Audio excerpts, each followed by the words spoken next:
It began in a place most people could not find on a map, a small crossroads town tucked deep into the Ardennes, surrounded by forests that looked peaceful from a distance but hid 1,000 shadows up close. St. Vith didn't appear powerful, it didn't look strategic, it wasn't a fortress or a city of steel or a mountain peak that armies dreamt of holding. It was just a quiet weave of roads, fields, and trees.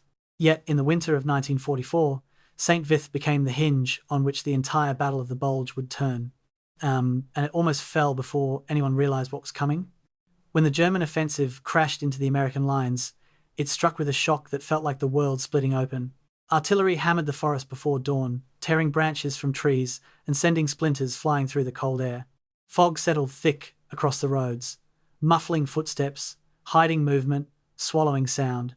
Soldiers woke with the kind of confusion that comes not from sleep, but from disbelief. The enemy was everywhere at once, pushing through the woods, pouring down roads, slicing between units, creating chaos before the Americans had time to understand the scale of what was happening. And in the middle of that chaos sat St. Vith. It wasn't just a town, it was the knot in the rope, the crossroads, the point where roads met, supplies moved, communication flowed. If St. Vith fell quickly, the entire American position in the Ardennes would unravel like loose thread. If it held, even for a few days, the German timetable would collapse, their momentum would fracture, their advance would slow. The men defending St. Vith understood this, even if no one told them. They felt it in their bones. Units were mixed, exhausted, undersupplied. Many didn't know which direction friendly lines lay anymore. Thousands of soldiers found themselves pulled into a fight that grew heavier with each passing hour. Fog, snow, mud, and darkness turned small engagements into moments of pure survival. The town shook under artillery, the roads filled with wrecked vehicles, the forest filled with confusion. But the defenders, scattered, tired, freezing, refused to break. They held crossroads that should have fallen in minutes. They held ridgelines with rifles so cold the metal burned their hands. They held buildings that no longer had roofs. They held positions that commanders expected them to abandon. They held because leaving would have meant letting the enemy pour through like water through a broken dam. For days, they slowed an army far larger than their own. For days, they confused German commanders who expected quick victory. For days, they bought time for the rest of the front to stabilize. For days, they fought a battle history sometimes forgets, but the war never could have been won without. Tonight, we return to that frozen corner of the Ardennes, to the fog that hid danger in every direction, to the sound of engines rumbling through snow, to the desperate courage of men who knew that holding St. Vith meant holding back a tide that threatened to swallow everything. Before we go deeper, I want to ask you something quiet, something personal. As you listen right now, what does the night around you feel like? Is it soft, still, heavy, peaceful? Describe the feeling, not the place. And something deeper, unique to this episode, the defenders of St. Vith held not because they were strong, but because someone had to. In your own life, is there a moment when you stepped up simply because no one else could? If you feel comfortable, share what you learnt from it, not the struggle, just the lesson. And if these long, slow journeys into history help you breathe easier, unwind, or drift into sleep, consider subscribing. December 10th, 1944. Trucks grinding through snow-dusted roads carry 15,000 American soldiers toward the German border. They are the men of the 106th Infantry Division, nicknamed the Golden Lions, and most of them have never heard a shot fired in anger. Their destination is a sector of the front line that veteran soldiers have nicknamed the Ghost Front, a stretch of Belgian and German forest where nothing ever happens. As they roll through villages decorated for Christmas, locals wave and children run alongside the convoy. The men wave back, smoking cigarettes, joking about the cushy assignment they've drawn. They believe they're heading to the safest place in the entire European theatre. The sector they're inheriting runs along a geological feature called the Schnee Eifel, a ridge of forested hills that juts like a thumb into German territory. For months, it's been held by the 2nd Infantry Division, veterans of Normandy who are being rotated out for rest.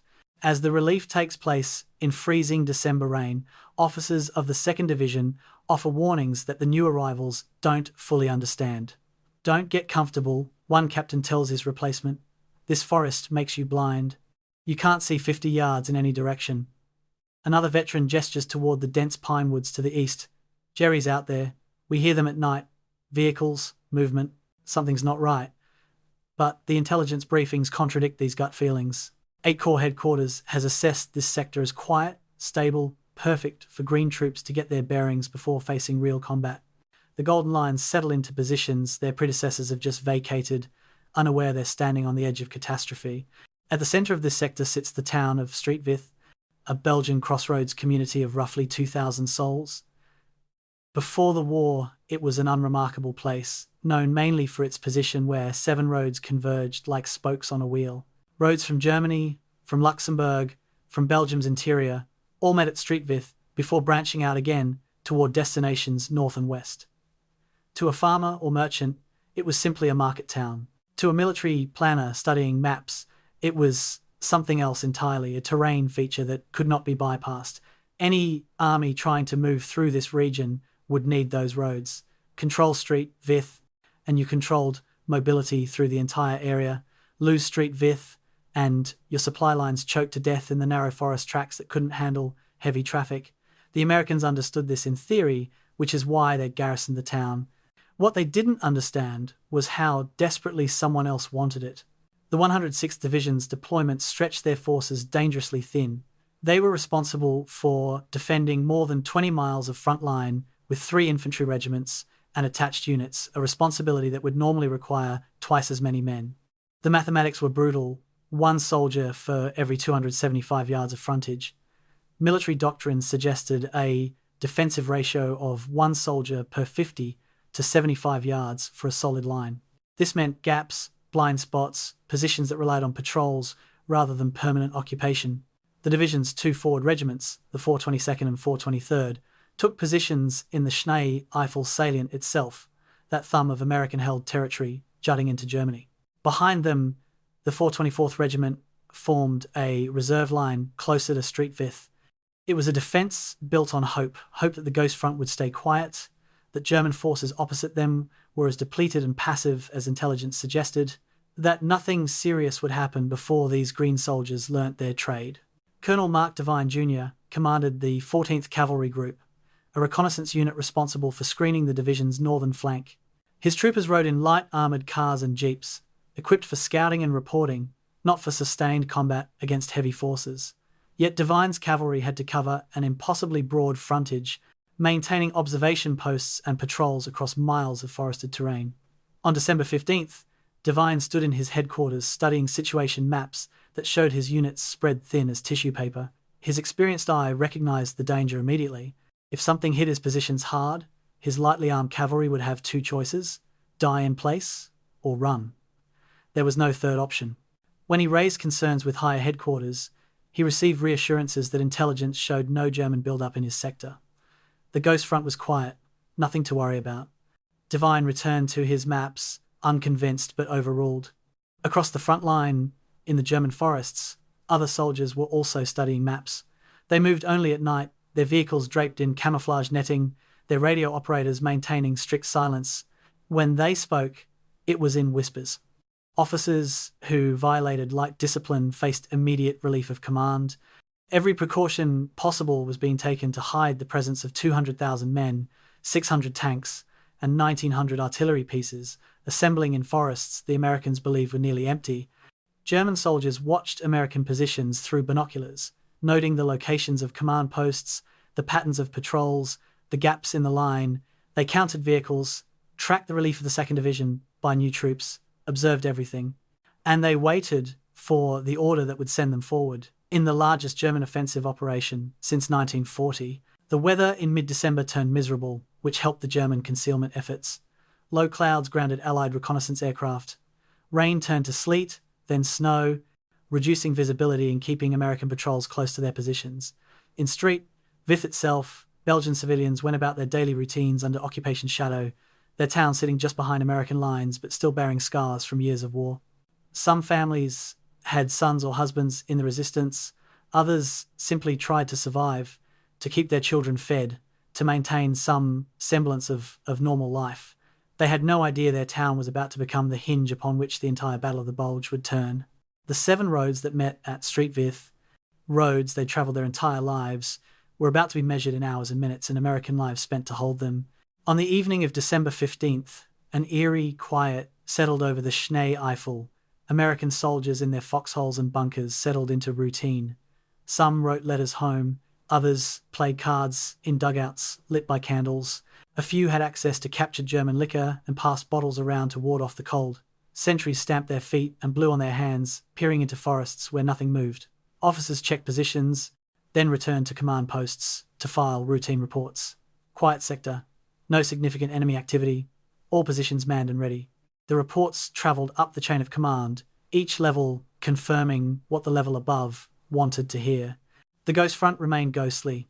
War seemed very far away from the frozen woods of eastern Belgium. In the forests across the line, German assault troops were moving into final attack positions. They carried extra ammunition, assault rations for 3 days, orders written on paper they'd been instructed to memorize, then destroy. Some were veterans of the Eastern Front, hard men who'd survived years of terrible combat. Others were teenagers, conscripted months earlier, given rifles and rudimentary training, now being fed into an offensive that Hitler himself had planned. Officers synchronized watches. Artillery forward observers confirmed their target coordinates one final time. Tank crews performed last-minute maintenance, checking fuel levels, loading ammunition, running through mechanical checks. At 1944 hours, 8:44 in the evening, artillery commanders received the code word that meant the attack would commence in approximately 8 hours. They acknowledged and passed the word down to gun crews. Shells were stacked beside each gun, fuses were checked, firing tables were laid out, everything was ready. The Americans in their positions had no idea what was coming. They couldn't know that in a few hours their quiet sector would erupt in violence that would test them beyond anything their training had prepared them for. They couldn't know that their inexperience and their thin defensive lines were about to collide with the last great German gamble of World War II, and they couldn't know that the town behind them, Street, Vith with its 7 roads, would become more important than divisions, more valuable than territory, more critical than anything except time itself. The Ghost Front was about to become very real, and for thousands of young American soldiers who'd never seen combat, December 16th, 1944, would be the longest day of their lives if they survived it at all. September 16th, 1944, in a heavily fortified bunker complex called the Wolf's Lair in East Prussia, Adolf Hitler summoned his senior military commanders to hear a plan that would reverse Germany's declining fortunes. The Western Allies had broken out of Normandy. Soviet armies were crushing German forces in the east. The Third Reich was being ground between 2 massive millstones, and every rational military assessment suggested Germany's only option was defensive warfare aimed at prolonging the inevitable. Hitler had a different idea. As his generals filed into the briefing room, maps were unveiled showing the Ardennes region of Belgium, the same forested area where German panzers had achieved breakthrough in 1940. The Führer's finger stabbed at the map as he outlined an offensive operation of stunning ambition, a massive armoured thrust through the Ardennes, splitting the American and British armies, driving to the port of Antwerp, cutting off Allied supply lines and forcing a negotiated peace in the West. His generals listened in mounting disbelief. The operational plan received the code name Wacht am Rheinwatch on the Rhine, a deliberately defensive-sounding name meant to deceive Allied intelligence about its true offensive nature. Hitler personally involved himself in planning details to an extraordinary degree, overruling objections from professional soldiers who saw fundamental flaws in the concept. The plan called for 3 armies, totaling more than 200,000 men, to attack on a 60-mile front through the Ardennes. The 5th Panzer Army, under General Hasso von Manteuffel, would form the central thrust, driving for the Meuse River crossings. The 6th SS Panzer Army, under Sepp Dietrich, would attack on the northern shoulder, protecting Manteuffel's flank. The 7th Army would guard the southern shoulder against counterattack. Speed was essential. The plan demanded reaching the Meuse River, roughly 60 miles distant, within 48 hours. Antwerp, the ultimate objective, lay another 70 miles beyond that. The entire operation would need to succeed in 7 to 10 days before Allied reinforcements could seal the breakthrough. General von Manteuffel, a skilled panzer commander who'd fought on the Eastern Front, immediately identified the plan's central vulnerability: logistics. Germany's fuel supplies were critically depleted. The panzers and trucks assembled for Wacht am Rhein carried barely enough fuel to reach the Meuse River, and only if they met minimal resistance and maintained high speed. The plan therefore included a ruthless provision. Assault units would capture American fuel dumps along their routes.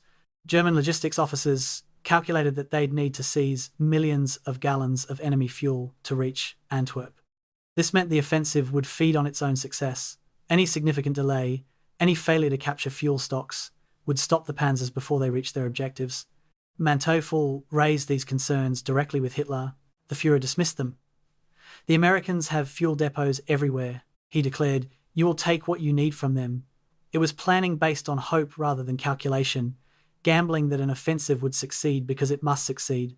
The 5th Panzer Army's specific mission focused on the terrain sector, including Street Vith. Manteuffel's intelligence staff studied the road network and reached the same conclusion Allied planners had. Street Vith was the key terrain. 7 roads converged there, and the 5th Panzer Army's supply columns absolutely required those roads to maintain momentum. The narrow forest tracks elsewhere couldn't handle the volume of traffic that would follow the armoured spearheads. Staff officers calculated that if Street Vith fell quickly, the 5th Panzer Army could push 2, possibly 3 divisions through the town toward the Meuse crossings. If Street Vith held even briefly, the entire army would bottleneck behind the lead elements, burning precious fuel while waiting for roads to open. Manteuffel's planners assigned a timetable: capture Street Vith by nightfall on December 17th, the second day of the offensive. That gave assault units roughly 24 hours from the attack's commencement to seize a town held by an entire American infantry division. The planners noted this was optimistic but achievable if surprise was complete and American resistance collapsed quickly. 3 German divisions received missions to crack open the Street Vith sector. The 18th Volksgrenadier Division, a unit rebuilt after destruction on the Eastern Front, would attack from the northeast. The 62nd Volksgrenadier Division would strike from the east. These divisions would fix American forces in place and create penetrations for the armour to exploit.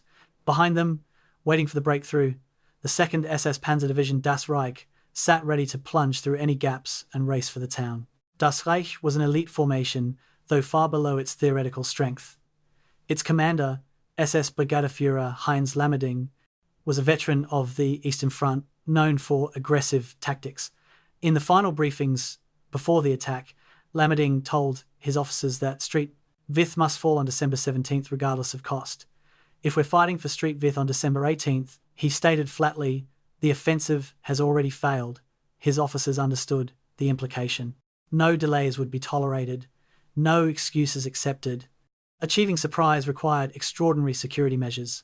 Throughout November and early December, German units moved toward assembly areas only at night, with all vehicles running under blackout conditions.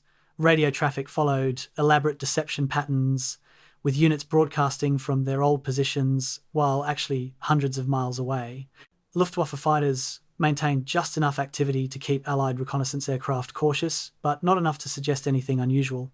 German intelligence spread rumours through various channels that Army Group B was preparing defensive positions to counter expected Allied offensives. Even German soldiers didn't know the true objective until days before the attack. Assault units received their orders in sealed packets with instructions not to open them until specific times. The result was an intelligence blackout that Allied commanders found impossible to penetrate. Ultra-intercepts, which had given the Allies such advantages throughout the war, revealed nothing because German commanders communicated orders by courier rather than radio. The Americans defending the Ghost Front had no idea what was coming. The artillery plan for Wacht am Rhein represented the largest concentration of German firepower on the Western Front since 1940. 1,900 guns of all calibers were positioned in camouflage firing positions, their crews issued with detailed fire plans that had been months in preparation. The barrage would commence at 05:30 hours on December 16th and continue for 90 minutes, targeting American positions to a depth of 5 miles. Forward American positions would receive the heaviest concentration. Some sectors were assigned more than 1,000 shells in the first 30 minutes. Command posts, communication centers, artillery positions, road junctions, all had been pre-registered by German observers who'd been watching for weeks.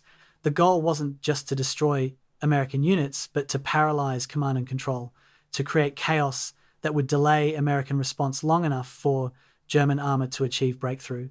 Artillery officers understood they'd get one chance at this. Germany's shell stockpiles, like its fuel supplies, were critically low. This barrage would consume ammunition that couldn't be replaced. By December 15th, the eve of the offensive, more than 200,000 German soldiers waited in forests across from American positions. Some were veterans who'd survived years of combat, fatalistic men who understood this was likely a desperate gamble. Others were teenagers, recent conscripts who'd received minimal training before being assigned to assault units.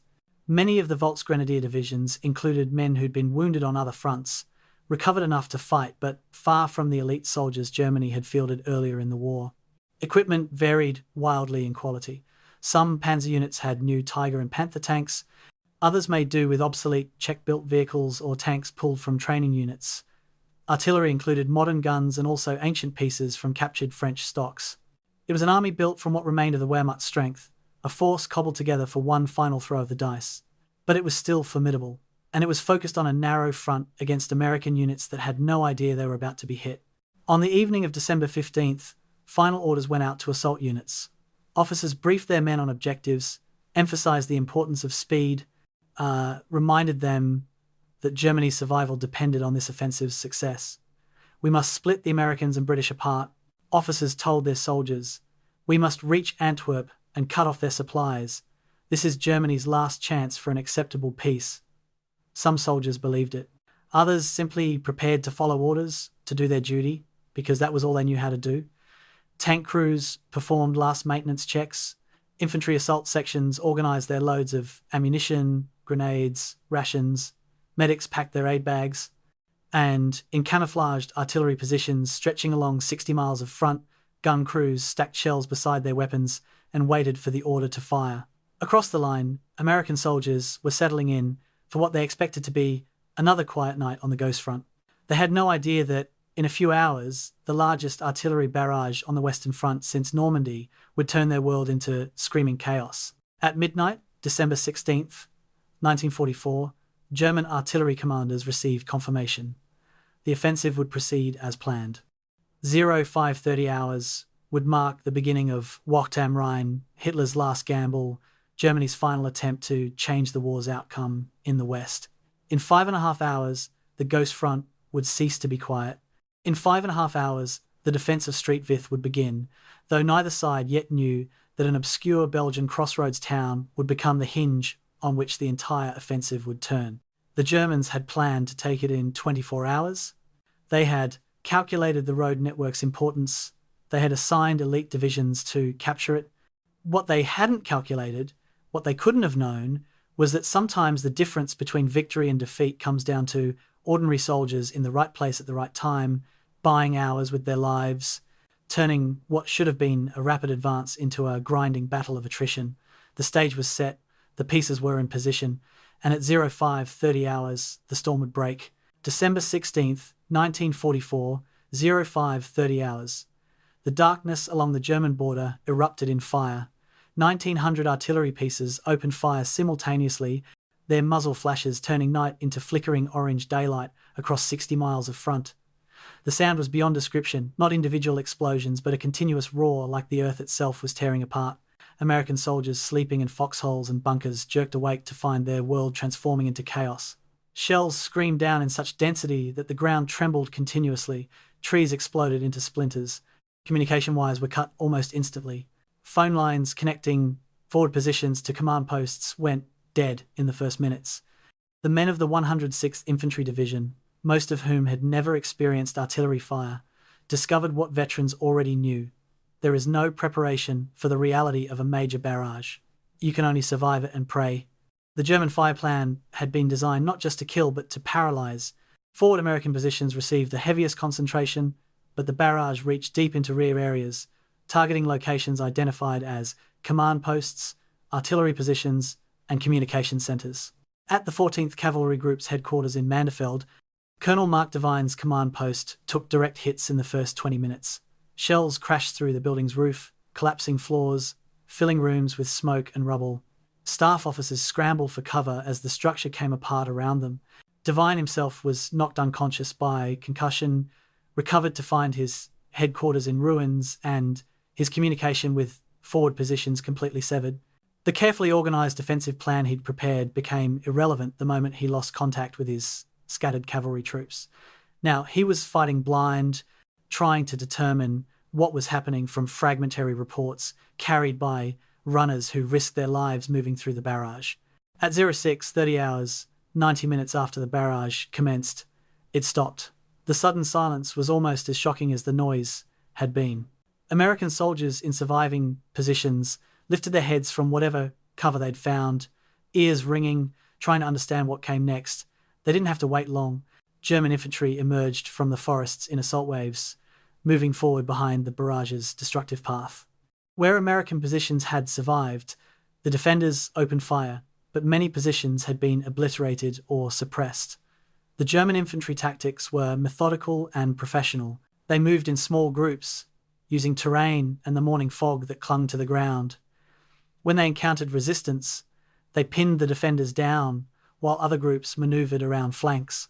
Communications between American units remained severed, so each position fought in isolation, unaware of what was happening to neighbouring units. The 14th Cavalry Group's positions northeast of Street, Vith began disintegrating within hours of the attack's commencement. These were reconnaissance troops in light armoured vehicles, never intended to fight main defensive battles against determined infantry attacks. At Manderfeld, Roth, Kobsguide, and other villages along the cavalry's front, German pressure mounted quickly. Small American garrisons fought brief, desperate actions before being overrun or forced to retreat. By mid-morning, Colonel Devine faced a terrible choice. His cavalry group was being systematically destroyed. He could order his scattered units to fight in place and watch them die, or he could authorize withdrawal to preserve combat effectiveness. The decision violated his orders to hold the line, but Devine was a professional soldier who understood that dead cavalrymen couldn't screen anything. At approximately 1000 hours, he issued orders for a fighting retreat towards Streetvith. The withdrawal was messy, conducted under pressure, but it saved most of his command from annihilation. It also meant that by noon on December 16th, the northern approach to Streetvith lay open to German advance. In Streetvith itself, Major General Alan Jones commanded the 106th Infantry Division from a headquarters that was receiving increasingly alarming reports throughout the morning. Jones was an experienced officer, but nothing in his career had prepared him for the situation developing around his division. His forward regiments, the 422nd and 423rd, were reporting heavy attacks all along their positions in the Schnee Eifel. German forces appeared to be driving around both flanks of the salient, threatening to cut off his forward troops from the rear. The 14th Cavalry Group, which was supposed to screen his northern flank, was in full retreat. His communications were spotty at best, severed entirely in many areas. Map boards in the headquarters showed arrows representing German penetrations, but Jones didn't know if these were accurate or hours out of date. The fog of war had descended completely. By afternoon, the situation clarified into nightmare. German forces had penetrated several miles into American positions along the entire 106th Division front. Most critically, they'd driven wedges around both sides of the Schnee Eifel salient, threatening to surround the two forward regiments. Colonel George Deschenaux of the 422nd Regiment and Colonel Charles Cavender of the 423rd radioed urgent requests for permission to withdraw before they were completely cut off. Jones hesitated. His orders from 8th Corps were to hold in place. Corps headquarters seemed unable to grasp the scale of what was happening, treating reports of major attacks as localized probes. Jones found himself caught between the reality his subordinates were reporting and what higher headquarters would believe. Finally, in late afternoon, he authorized a limited withdrawal of forward positions but ordered the main line in the Schnee Eifel to hold. It was already too late. German forces had seized the town of Schönberg, which sat astride the main road from the Schnee Eifel back to Streetvith. The two forward regiments were cut off. As darkness fell on December 16th, the situation facing the 106th Division and the town of Streetvith was catastrophic. German forces had advanced between 3 and 5 miles along most of the division's front. Two entire regiments, roughly 9,000 men, were surrounded in the Schnee Eifel with their only supply route in German hands. The 14th Cavalry Group had been driven back 7 miles and had lost approximately 30% of its effective strength. Villages that had been in American hands that morning were now burning behind German lines, and the attacks showed no sign of stopping. Throughout the night, scattered American units dug in wherever they found themselves, trying to establish some kind of coherent defensive line. Officers attempted to contact higher headquarters to get orders, to understand what was happening beyond their immediate sectors. Most found their radios unable to reach anyone. They were alone in the dark, listening to the sounds of German vehicles and troops moving past their positions in the night. At 8 Corps headquarters, far enough behind the lines to have escaped the initial chaos, staff officers were still trying to comprehend what their own intelligence failures had cost. Throughout December, they dismissed reports of German build-ups, of vehicle noise in the forests, of the nervous feelings experienced officers had reported. Now they were paying the price. Fragmentary reports suggested a major German offensive, but the scale remained unclear. Phone calls to forward units went unanswered because the phone lines were cut, radio communications were sporadic. What the Corps staff could piece together suggested the 106th Division was in serious trouble, but the full extent of the disaster wouldn't become clear until morning. Orders went out for reinforcements to move towards Vith, but it would take time for units to disengage from other sectors and redeploy. Time was the one commodity the Americans didn't have. German commanders reviewing their first day's results had mixed feelings. The breakthrough had been achieved, American defensive lines were shattered along the entire front, but the advance hadn't gone as far as planned, and resistance had been tougher than intelligence had suggested in several sectors. The 5th Panzer Army spearheads were supposed to be approaching the Meuse River. Instead, they were still fighting for ground just a few miles inside American territory. Vith, which should have been captured on December 17th, was still in American hands on the evening of December 16th. The timetable was already slipping. German logistics officers noted with concern the fuel consumption rates. Tanks and trucks were burning fuel faster than anticipated because of road conditions and resistance delays. The captured American fuel dumps they'd been counting on hadn't materialized in the quantities hoped for. After just one day, the offensive's fundamental problem was already visible. Speed was essential, but achieving speed against determined resistance was proving impossible. December 16th, 1944, ended with thousands of soldiers on both sides huddled in the cold and dark, waiting for morning to reveal what came next. For the Americans, it had been a day of disaster, surprised, battered, scattered, with thousands already captured or killed. For the Germans, it had been a day of success that fell short of requirements. They'd broken through, but they hadn't broken free.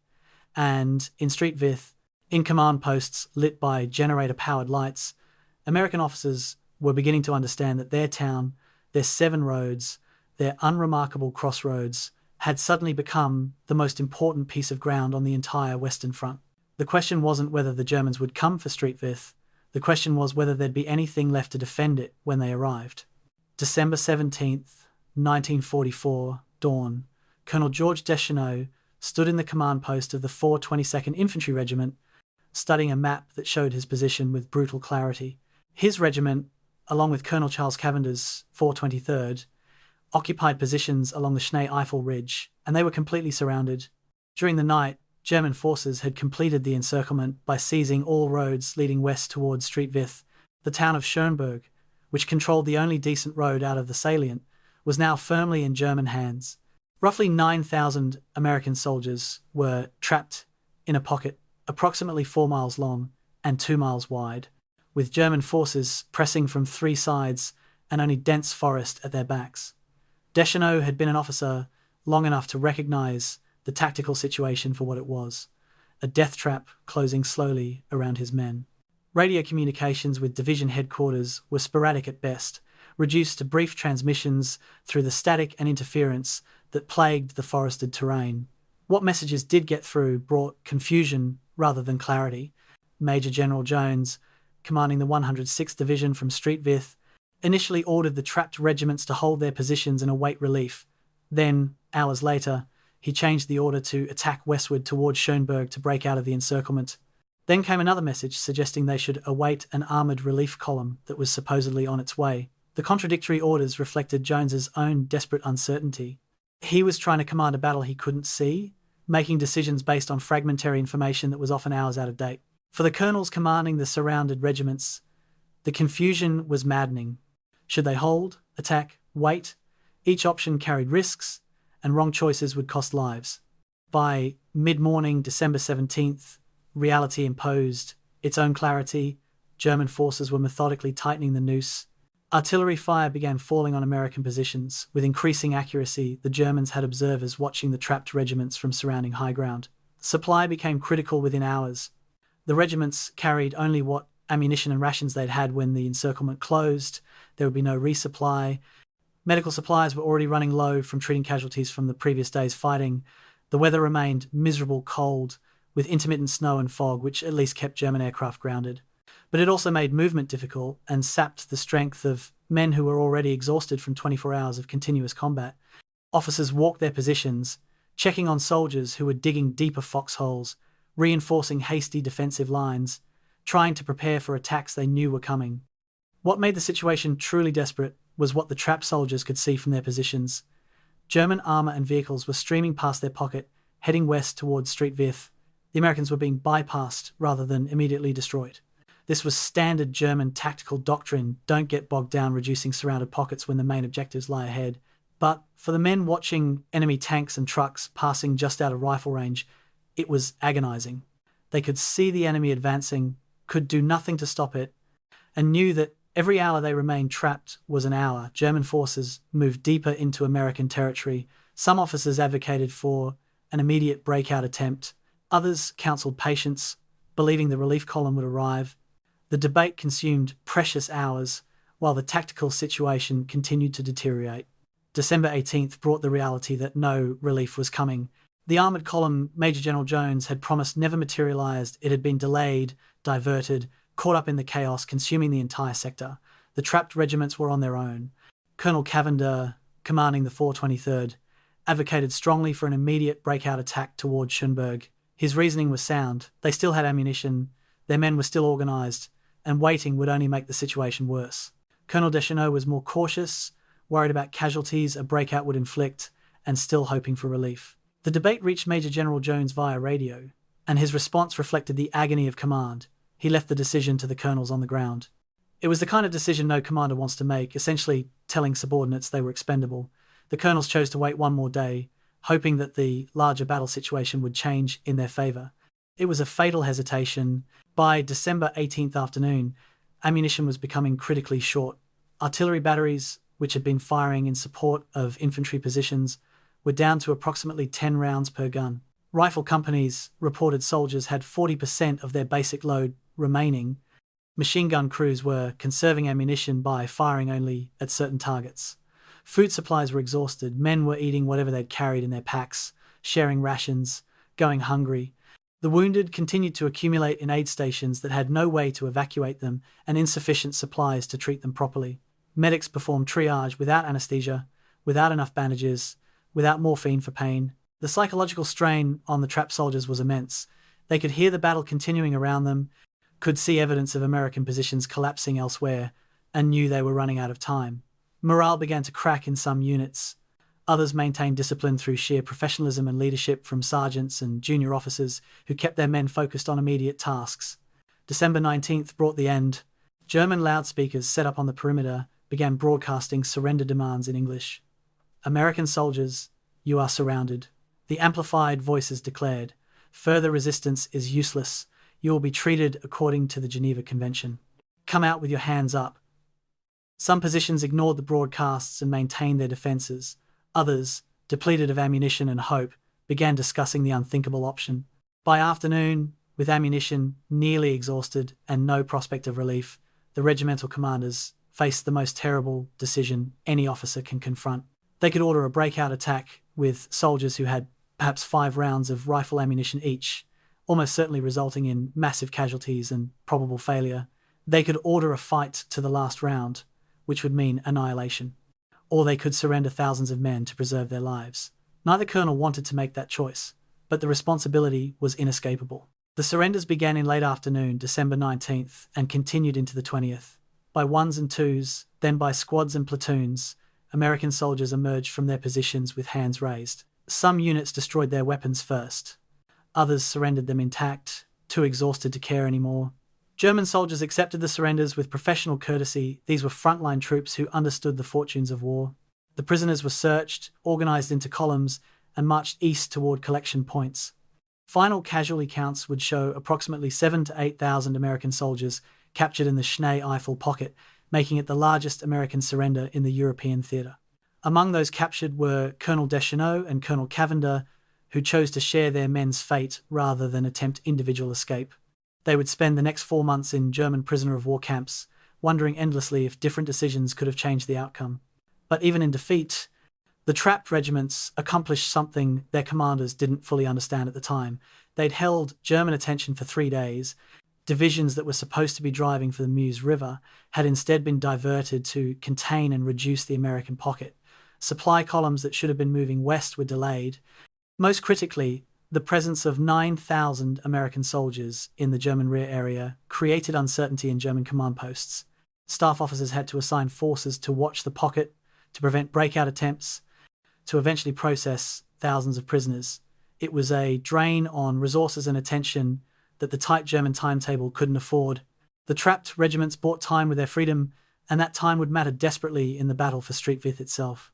The men marching into captivity had no way of knowing it, but their doomed stand had contributed to something larger than their own survival. Sometimes in war, defeat in one place enables victory elsewhere. Sometimes sacrifice, however bitter, serves a purpose.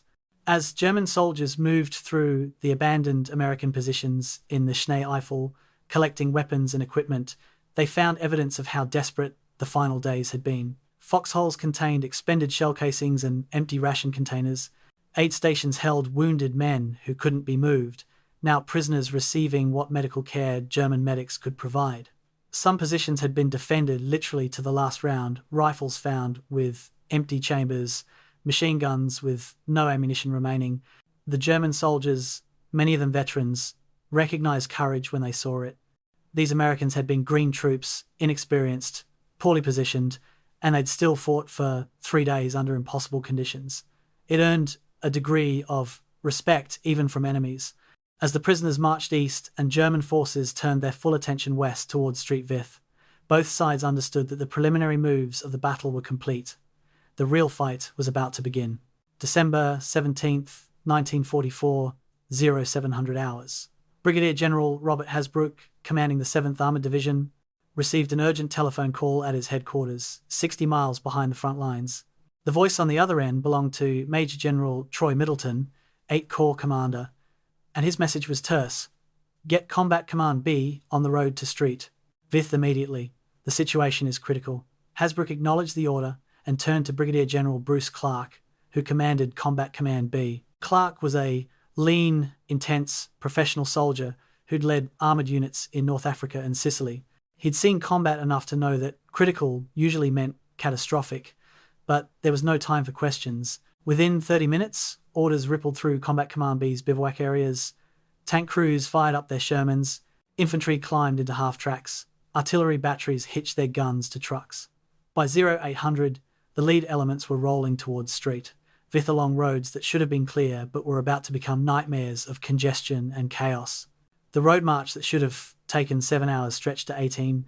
Combat Command B consisted of approximately 4,500 men, 88 M4 Sherman tanks, 28 M5 Stuart light tanks, self-propelled artillery, and all the trucks and support vehicles needed to keep an armoured unit moving. This entire force had to navigate through roads clogged with refugees, retreating American units, and mounting panic. Belgian civilians were fleeing westward, away from the German breakthrough, their carts and vehicles blocking intersections and narrow village streets. American units that had been overrun or bypassed were streaming rearward in various states of organisation, some maintaining unit cohesion, others reduced to scattered groups of soldiers looking for friendly lines. Nobody had clear information about where the front lines actually were anymore.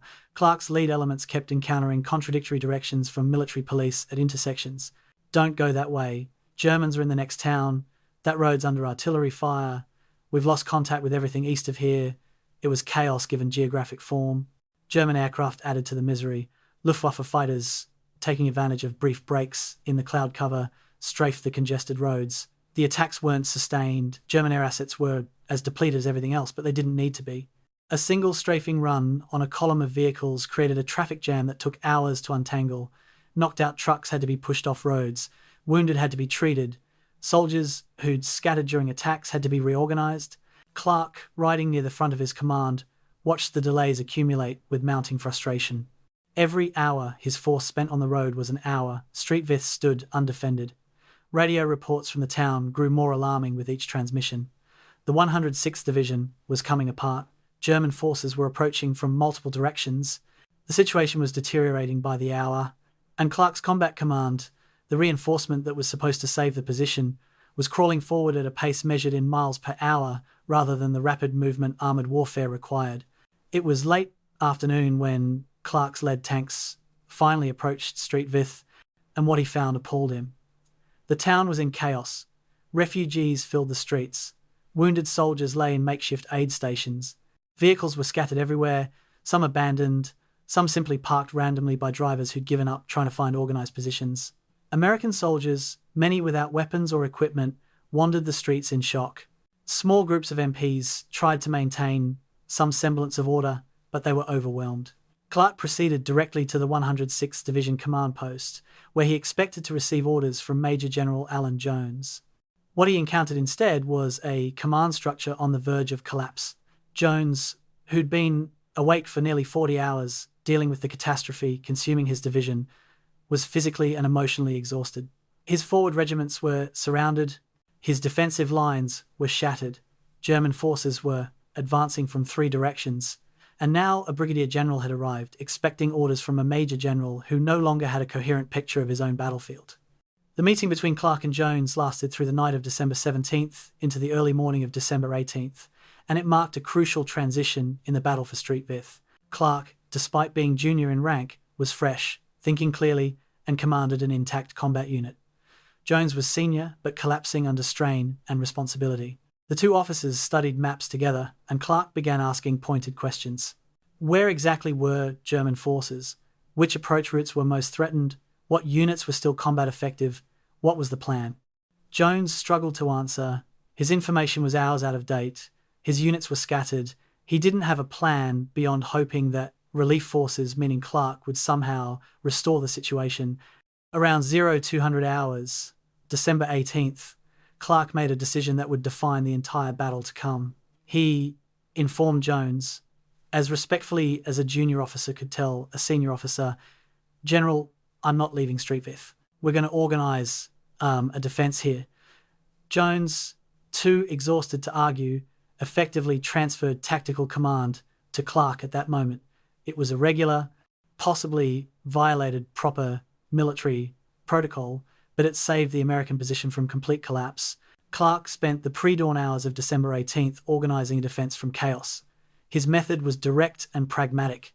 He gathered every officer he could find, from his own command, from the 106th Division, from scattered units that had retreated into Street Vith. He showed them maps with red pencil marking the roads approaching the town. "Every hour we hold these roads is worth a division to 1st Army. He told them, "We're not here to win, we're here to delay. We trade space for time. We make them pay for every mile." He organised a horseshoe-shaped defensive perimeter east and north of Street Vith, with the town itself at the closed end of the horseshoe. The shape was deliberate. It allowed the defenders to fall back progressively if pressed, shortening their lines rather than risking encirclement. He assigned sectors to whatever units he could cobble together, mixing his fresh 7th Armoured Division troops with survivors of the 106th Division. Tank platoons went to key terrain positions covering approaches. Infantry occupied villages and strong points. Artillery was registered on likely avenues of German advance. By dawn, something resembling an organised defence existed where hours earlier there'd been only chaos. The first German probes hit the new defensive line on the morning of December 18th. The 18th Volksgrenadier Division attacked from the northeast, expecting to find scattered resistance. Instead, they ran into coordinated defensive fire from hull-down Sherman tanks and dug-in infantry. The initial German assault fell apart under mass tank and artillery fire. American tankers, finally in prepared positions after the long road march, took a professional satisfaction in the precise application of firepower. German tanks approaching the village of Poteau encountered American Shermans positioned to catch them in crossfire.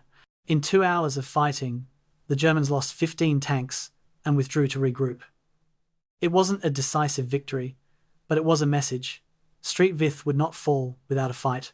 German commanders, who'd expected to drive through a broken American defence, reported back to 5th Panzer Army headquarters that they'd encountered organised resistance requiring more time and force to overcome. The timetable slipped another 12 hours. By evening December 18th, Clarke's improvised defence had stabilised a situation that 24 hours earlier seemed hopeless. The Horseshoe perimeter was holding. German attacks had been beaten back at multiple points. American casualties were moderate. The prepared defensive positions and armor advantage were working. More reinforcements were arriving, additional elements of the 7th Armored Division, combat engineers, additional artillery. Most critically, the defense had gained psychological momentum. American soldiers who'd been retreating for 2 days were now standing and fighting successfully. Officers who'd lost faith that the situation could be controlled now saw that leadership and organization could impose order on chaos. Clarke walked the defensive perimeter that evening, checking positions, talking to soldiers, making sure officers understood his intent. "We're not abandoning this town until we're ordered out," he told them. "Make the Germans pay for every yard." The men believed him, and belief matters in combat as much as ammunition. German commanders, reviewing December 18th's results, understood they had a serious problem. Vith should have fallen on December 17th. It was now the night of December 18th, and not only had the town not fallen, but American resistance was stiffening rather than collapsing. Supply columns were backing up on roads that should have been open. Panzer divisions that should have been approaching the Meuse River were instead fighting for ground measured in hundreds of yards. At 5th Panzer Army headquarters, staff officers updated maps with red symbols showing German units fixed in place around Street Vith, while blue symbols showed American reinforcements arriving. The casualty ratios were worrying. Attacking forces were taking heavier losses than defenders in prepared positions. Most concerning, intelligence reports indicated more American armor was moving toward the sector. The quick breakthrough and exploitation that WW2 am Rhein required was transforming into a methodical battle of attrition, and in a battle of attrition against Allied material superiority, Germany couldn't win. In Street Vith itself, Belgian civilians huddled in cellars while artillery fire occasionally crashed into the town. They'd seen German occupiers, American liberators, and now they were caught in the middle of a battle that would determine their immediate fate. Some families had sent their children away to relatives in less threatened areas. Others stayed together, believing that dispersal carried its own risks. They shared what food they had with American soldiers, provided intelligence about roads and terrain, hid wounded who couldn't be evacuated. The relationship between defenders and defended grew close in those desperate December days. American soldiers ate bread baked in Belgian ovens. Belgian families huddled in shelters built by American engineers. Both groups understood they were now bound together by circumstance and survival. Whatever happened to Street Vith would happen to all of them. And thanks to one brigadier general's determination not to abandon the town, they now had a chance, slim but real, to survive what was coming. December 18th, 1944, evening, at Hitler's field headquarters, Adlerhorst the Eagle's Nest in the wooded hills near Bad Nauheim, staff officers delivered the day's situation reports to a room that grew increasingly tense with each update. The massive map table showed the Ardennes offensive's progress marked with coloured pins and ribbons.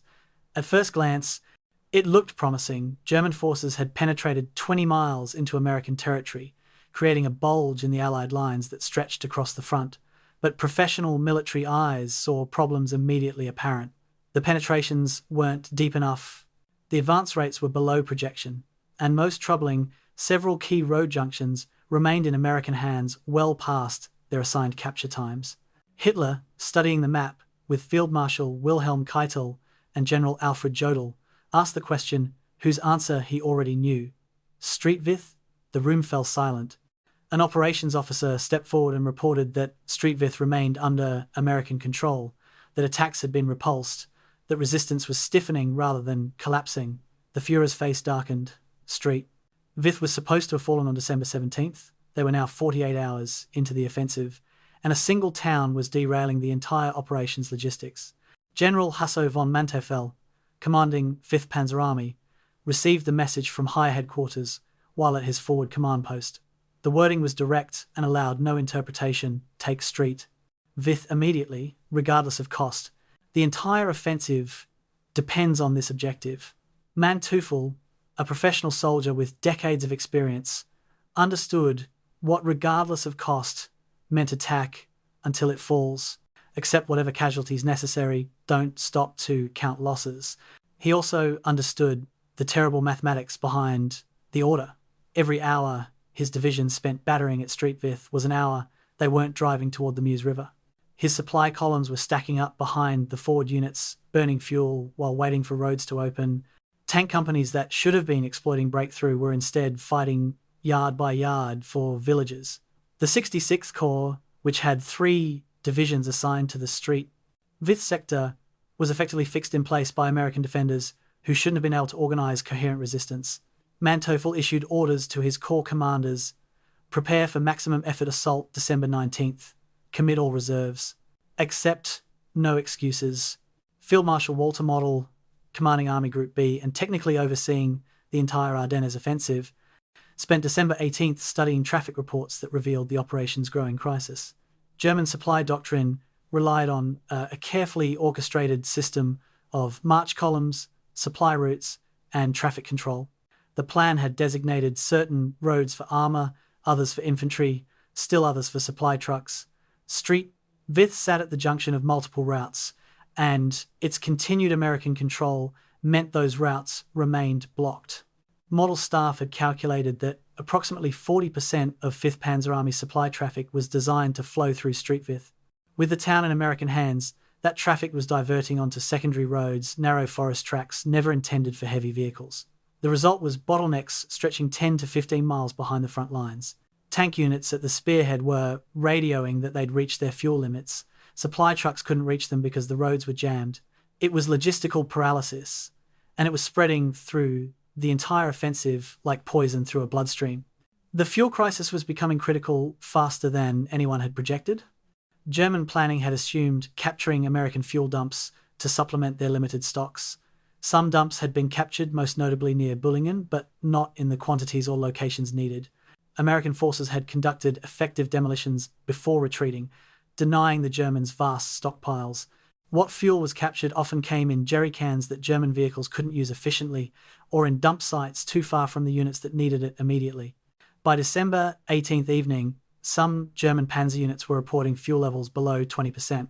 Commanders faced terrible choices: conserve fuel by halting, giving Americans time to strengthen defenses, or continue advancing and risk running completely dry before reaching objectives. The entire offensive was becoming a race between how fast Germans could advance and how fast they'd run out of fuel. Street Vith's resistance was tipping that race toward Allied favour with each passing hour. At the 6th SS Panzer Army's headquarters, Sepp Dietrich was dealing with his own frustrations. His army, theoretically the offensive's main thrust, had made less progress than Manteuffel's 5th Panzer Army. American resistance north of the main penetration had been unexpectedly fierce. The terrain, forested ridges and narrow valleys favoured defence, but Dietrich was also watching what was happening at Street Vith with professional concern. His supply routes depended on roads that connected through the Street Vith network. If Manteuffel's army got bogged down fighting for the town, the traffic backup would extend into 6th SS Panzer Army's sector. The entire offensive could grind to halt, not from combat failure but from traffic jams.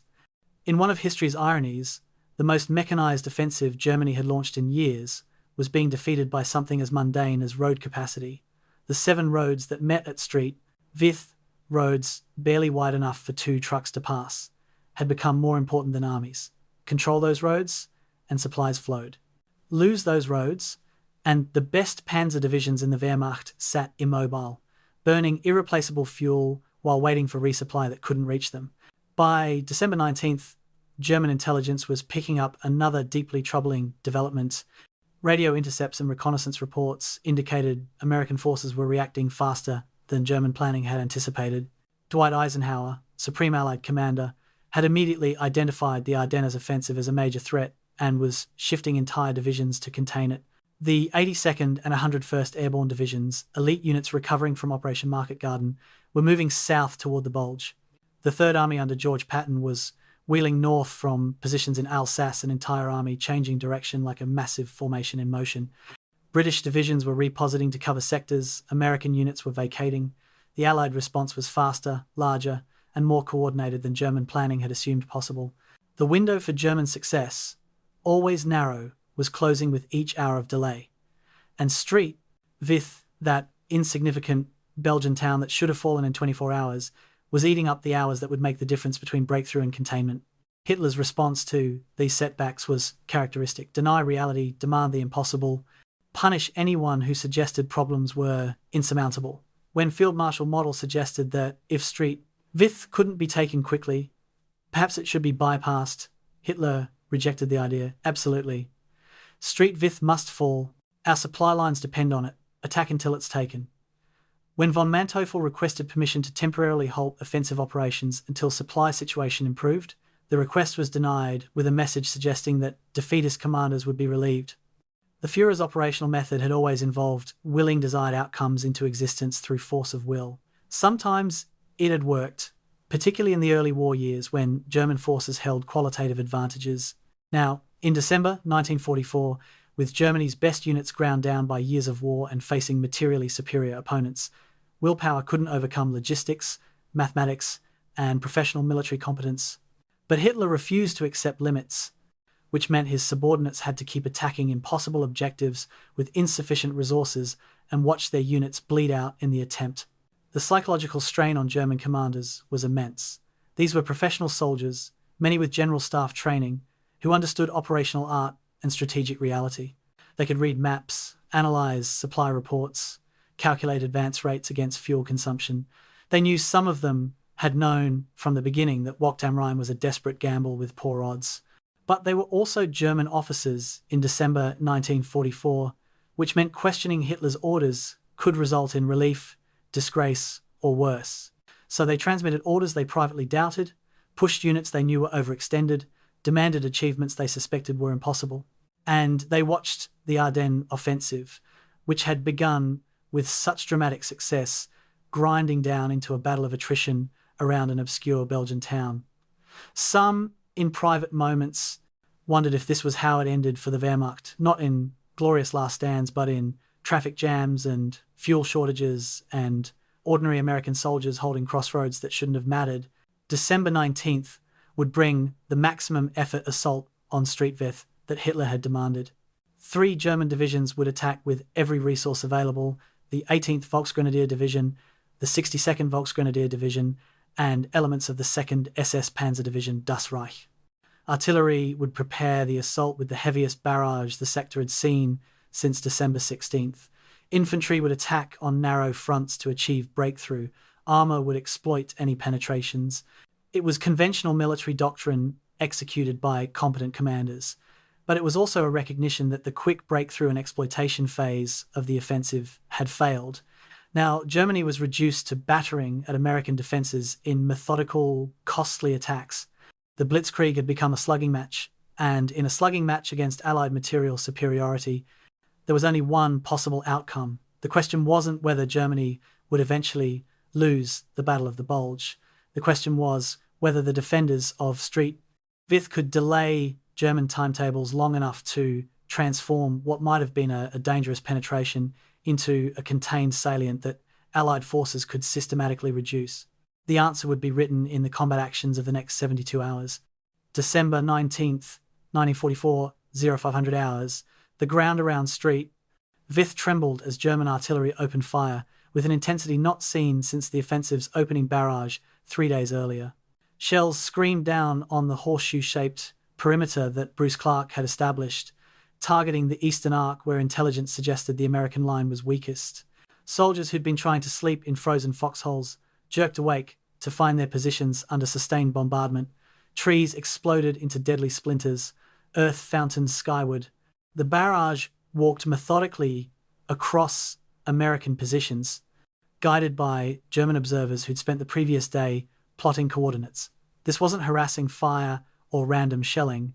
This was preparation fire, the kind that preceded major infantry assaults. Every American soldier who'd seen combat before knew what was coming next. The new soldiers learned quickly, when artillery stops, the infantry comes, and you'd better be ready to fight for your life. The barrage lifted at 0600 hours, and the 18th Volksgrenadier Division came forward in assault waves.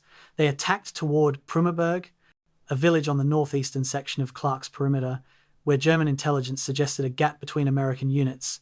But Clarke's staff had identified the same vulnerability and reinforced it during the night. The German infantry emerged from the morning fog to find themselves advancing into overlapping fields of fire from hull-down Sherman tanks. The tankers had positioned their vehicles in carefully selected firing positions, turrets just visible over ridge lines, giving them clear shots at approaches while minimizing their exposure. When the Shermans opened fire, the effect was devastating. High explosive shells detonated among the German infantry. Armor-piercing rounds slammed into German tanks attempting to support the assault. In the first hour of fighting, the 18th Volksgrenadier Division lost 15 tanks and had 2 infantry battalions shredded by defensive fire. The attack stalled, reformed, came forward again, and broke against the American defensive line like waves against rocks. Clarke's defensive doctrine was built around a concept called elastic defense, and the fighting around Prümerberg demonstrated its effectiveness.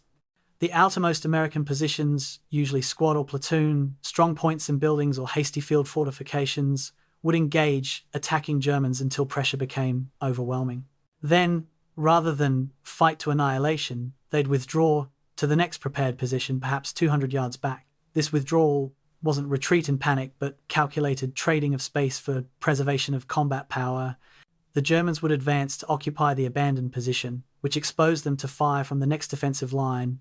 American artillery, which had registered protective fires on likely German assembly areas and approach routes, would hammer the advancing enemy. The net effect was that German units had to fight for every village, every ridge, every field. They advanced, but slowly, painfully, at costs that mounted with each yard gained, and the American defenders, by withdrawing before being overrun, maintained unit cohesion and fighting strength. By mid-morning, December 19th, the character of the battle had transformed from mobile warfare to grinding attrition. German forces were attacking simultaneously at multiple points along Clarke's perimeter, probing for weak spots, trying to achieve breakthrough through concentration of force. At Wallerode, the 62nd Volksgrenadier Division pushed hard against positions held by a mixed task force of 7th Armoured Division tanks and 106th Division infantry survivors. The defenders bent but held, falling back from forward positions to main defensive lines but maintaining organised resistance. At Ober-Emmels, German infantry worked their way into the village, only to be driven out by an American counterattack supported by tank destroyers. At Hunningen, German armour attempted to flank around the northern edge of the Horseshoe but ran into a minefield laid by American combat engineers during the night. 3 German tanks were disabled by mines, blocking the approach route for vehicles behind them. It was combat reduced to its fundamentals: fire and movement, assault and defence, men trying to kill each other over ground that would have been meaningless in peacetime. The coordination between scattered American units improved throughout the day, and this was perhaps Clarke's greatest achievement. He'd taken remnants of 7 different units: 7th Armoured Division, 106th Infantry Division, 14th Cavalry Group, various artillery battalions, combat engineer companies, even a few stray tank destroyer units, and forged them into a cohesive defensive force. Radio communications, which had been chaotic on December 16th, now followed organised protocols. Artillery forward observers attached to infantry units could call fire missions that were answered promptly by gun batteries positioned around Street Vith. Tank platoons knew which infantry units were on their flanks and coordinated their fires accordingly. When gaps opened in the line, reserves moved forward to plug them. It was the kind of tactical coordination that usually required weeks of training with established unit relationships, yet Clarke's staff had achieved it in roughly 48 hours through clear orders, aggressive leadership, and professional competence. The artillery duel around Street Vith became a critical component of the defence. American artillery batteries, including the 7th Armoured Division's organic guns plus attached corps artillery, had ammunition stocks and firing positions that gave them advantages over their German counterparts. American gunners could fire time-on-target missions, where multiple batteries fired shells timed to arrive simultaneously on a target, creating devastating concentrations. German artillery, while numerous, was limited by ammunition supply and vulnerability to American counter-battery fire. American artillery forward observers, working from observation posts with clear views of German assembly areas, could bring fire down within minutes of identifying targets. The result was that German units attempting to organise for attacks found themselves under artillery fire before they could even begin their assault. Some German commanders reported that American artillery was more destructive to their units than direct fire from defending infantry and tanks.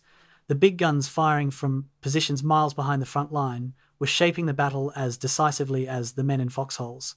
By evening December 19th, both sides were exhausted, but the defensive line held. American casualties for the day numbered in the hundreds, men killed, wounded, or missing from units engaged across the entire perimeter, but the casualties were sustainable. The defensive positions remained intact, unit cohesion was maintained. More critically, the defenders had inflicted disproportionate losses on attacking German forces. Estimates suggested the Germans had lost between 500 and 800 men killed or seriously wounded, plus more than 20 tanks and numerous other vehicles. The casualty exchange rate favoured the defence, which was exactly what Clarke had intended. In a battle of attrition, the side that could sustain losses longer would win. And with American reinforcements continuing to arrive while German forces burned through irreplaceable men and equipment, mathematics favoured the defenders. The question was how long the Americans could maintain this defensive posture before German weight of numbers overwhelmed them or their supply lines were cut. Logistics inside the Vith perimeter were becoming increasingly complicated. The town itself was taking artillery fire intermittently, which made supply operations dangerous. Ammunition trucks had to run a gauntlet of shell fire to reach forward units. Medical evacuation was a nightmare. Wounded men had to be brought back through areas under German observation and fire. The main supply route into Vith from the west was still open, but under pressure from German forces attempting to cut it. American supply officers performed small miracles of improvisation, using every available vehicle to shuttle ammunition forward and wounded rearward. Combat engineers maintained roads under fire, repairing damage from artillery strikes and keeping supply routes passable. Quartermasters organised food distribution to units that hadn't eaten hot meals in 3 days. And all of this happened while fighting continued along the perimeter. The men in the foxholes saw only their immediate sector, but behind them an entire logistics apparatus was working desperately to keep them supplied, fed, and supported. As darkness fell on December 19th, Bruce Clarke walked portions of the defensive perimeter, checking on soldiers and conferring with subordinate commanders. He found men exhausted but determined. The successful defense against the day's attacks had given them confidence that they could hold. Officers reported ammunition was adequate, not abundant, but sufficient for another day of heavy combat. Tank crews were performing maintenance by flashlight, replacing damaged track blocks, refueling, loading ammunition. Infantry platoons were rotating men off the line for a few hours of sleep while others maintained watch. The perimeter had contracted slightly during the day's fighting. Some outlying positions had been abandoned according to the elastic defence plan, but the core defensive line remained solid. Clarke returned to his command post and updated his situation maps with information from the day's combat.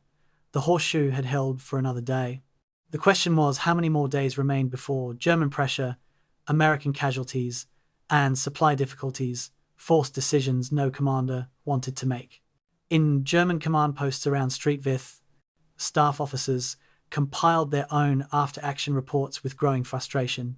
3 divisions had been attacking for a full day against what should have been disorganized American remnants. They'd made gains, advanced here, captured a village there, pushed the American line back in several places, but they hadn't achieved breakthrough. They hadn't collapsed the American defense, and the cost had been substantial. Battalion commanders reported companies reduced to 60 or 70% strength. Tank companies that had started the day with 15 or 20 vehicles reported 8 or 10 still operational. Medical officers were overwhelmed treating casualties, and they'd be attacking again tomorrow because orders from higher headquarters allowed no alternative. Vith was still there, still defended, still blocking the roads that 5th Panzer Army desperately needed. Every hour it held was an hour. German supply columns sat immobile, burning fuel, while American reinforcements moved into blocking positions farther west.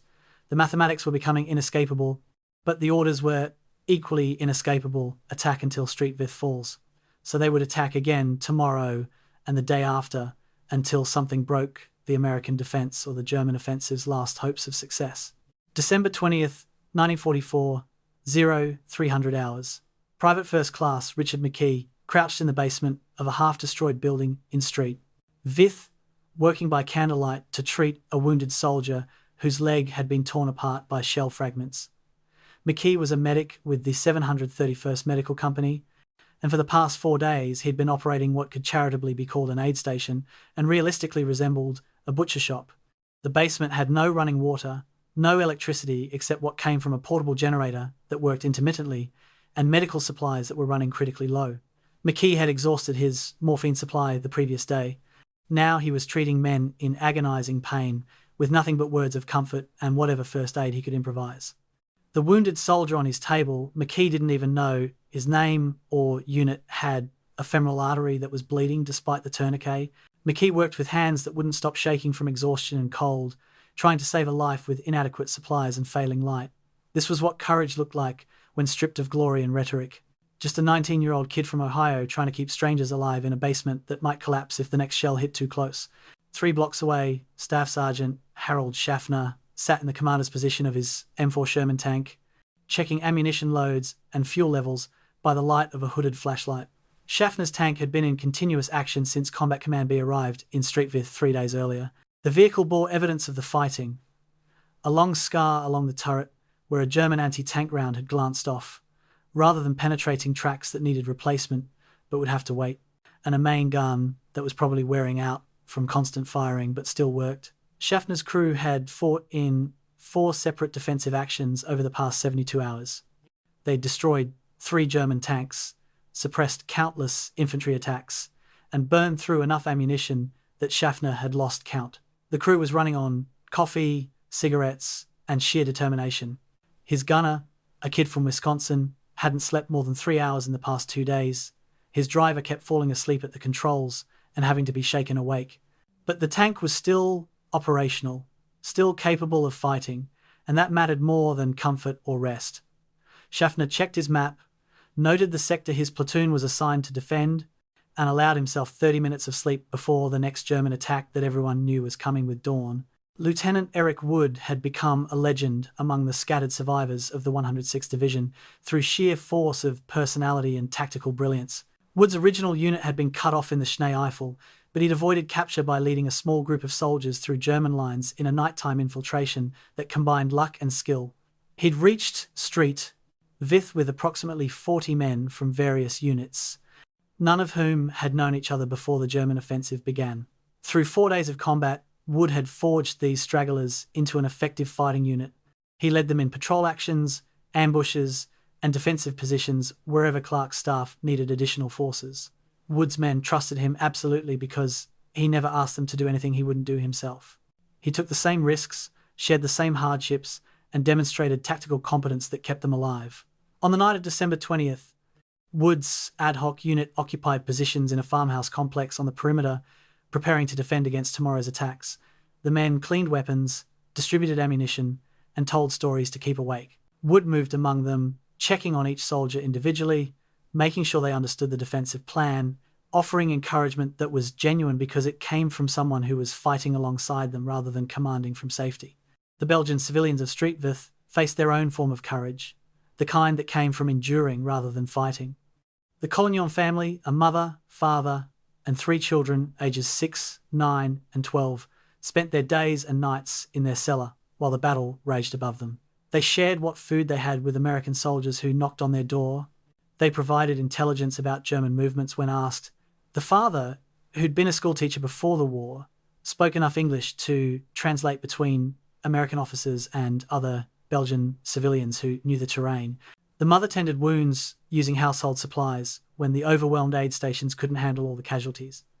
The children tried to maintain some semblance of routine, playing quiet games by candlelight, helping their parents, trying not to show fear when artillery shook the house's foundations. They'd lived through German occupation from 1940 to 1944. They'd survived Allied bombing raids aimed at German military targets. Now they were trapped in the middle of a battle that would determine whether American or German forces controlled their town. They had no weapons, no military training, just the quiet courage of civilians trying to survive circumstances beyond their control. The physical conditions under which both defenders and civilians operated were brutal. Temperatures in late December hovered between 10 and 20 degrees Fahrenheit. Snow fell intermittently, accumulating in foxholes faster than soldiers could shovel it out. Men developed frostbite on fingers, toes, ears, any exposed skin.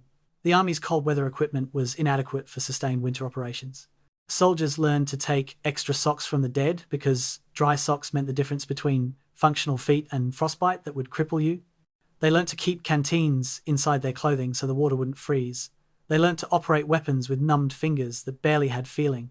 Sleep, when possible, happened in conditions that would have seemed unendurable in peacetime. Men slept in foxholes partially filled with freezing water. They slept in ruined buildings with no roofs and wind howling through shell holes.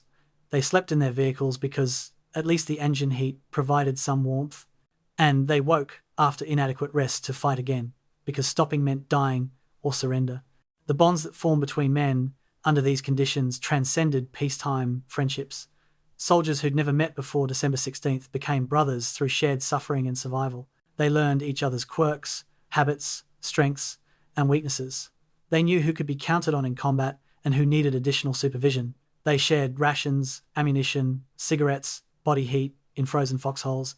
Officers who proved themselves in combat earned absolute loyalty from their men.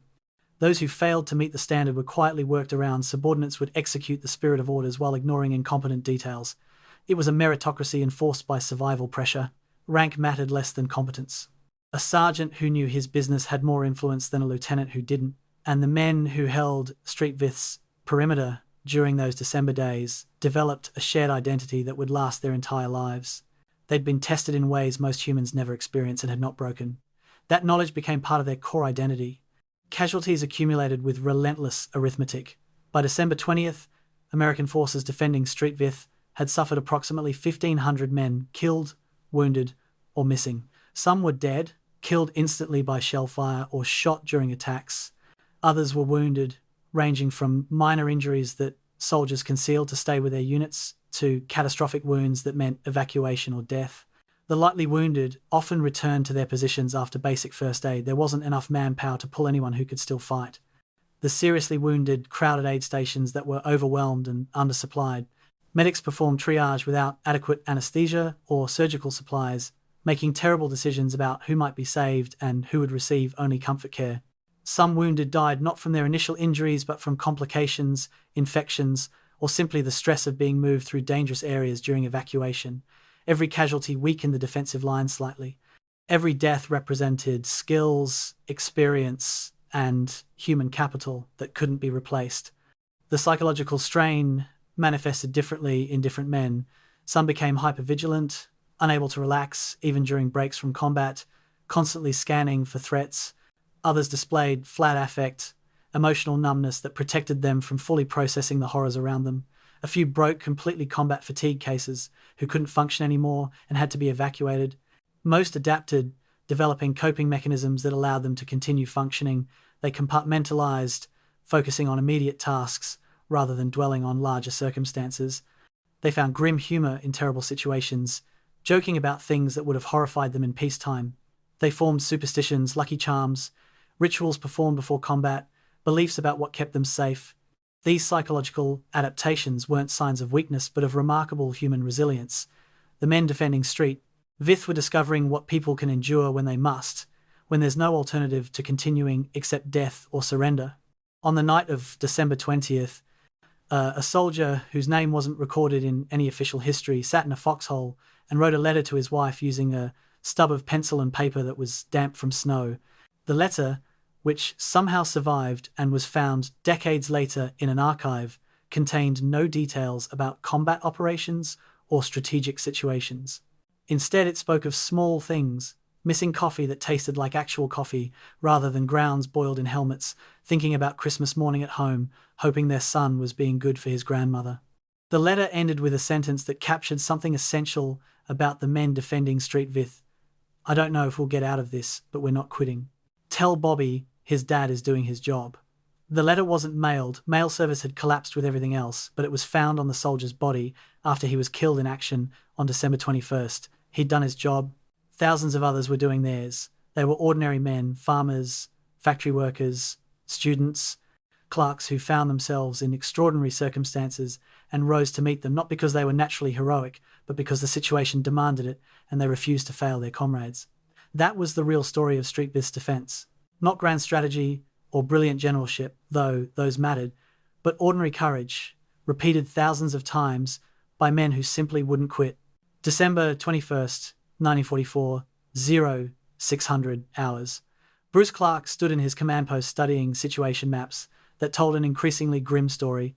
Red pencil marks showed German penetrations on 3 sides of his Horseshoe perimeter. Blue pencil marks showed American positions which had contracted noticeably over the past 2 days. The Horseshoe was getting smaller, which was, according to plan, The elastic defense called for trading space for time. But the map also showed something more ominous. German armor had been identified driving north and west, attempting to cut the roads behind Street Vith. The Horseshoe wasn't just getting smaller, it was becoming a noose. Clarke's intelligence officer, a captain who hadn't slept in 36 hours, pointed to the Withdrawal road, the main supply route connecting Street Vith to American positions in the west. "Sir, we're getting reports of German tanks approaching the road here." He indicated a point approximately 5 miles behind the current perimeter. "If they cut Withdrawal, we're surrounded." Clarke nodded slowly, acknowledging what he'd already feared. The defense of Street Vith had succeeded in delaying German advance for 5 days, but success had a price, and the bill was coming due. The question wasn't whether to withdraw anymore. The question was when, and whether they'd wait too long. The geographic reality was simple and brutal. Street Vith sat in a salient American-held territory jutting into German-controlled areas. When the offensive began, December 16th, American lines had extended east of the town. Now, 5 days later, German forces had penetrated north and south of Street Vith, creating a pocket with American defenders inside and Germans on 3 sides. Only the western approaches remained in American control, and those were under increasing pressure. The roads that Clarke's forces needed for supply and potential withdrawal were the same roads German forces needed for their own offensive operations. German commanders understood that if they could cut the Withdrawal road, they'd bag Clarke's entire force, approximately 7,000 men, 60-plus tanks, and all the associated equipment. It would be a significant victory that might offset the time lost fighting for Street Vith itself. So German armor was now driving for Withdrawal as aggressively as other German units were attacking the perimeter directly. The Americans were caught between hammer and anvil, and the gap for escape was narrowing by the hour. At Field Marshal Bernard Montgomery's headquarters, the British commander who'd been given temporary control of US First Army was receiving situation briefings about the entire Battle of the Bulge. Montgomery, brought in by Eisenhower to coordinate Northern Allied responses to the German offensive, had a reputation for methodical professionalism and occasionally infuriating caution. His staff briefed him on the street. American forces had held the town for 5 days, beyond German capture timeline, inflicting substantial casualties, delaying multiple German divisions. But those forces were now in danger of encirclement. Montgomery asked pointed questions. How long could Clarke hold? What was the value of holding versus preserving the force? What was the condition of troops after 5 days of continuous combat? His staff provided answers based on fragmentary reports from the sector. Finally, Montgomery issued guidance to First Army staff: prepare orders for Street Vith's evacuation, but leave timing to commanders on the ground. It was a reasonable command decision that balanced strategic necessity against tactical reality.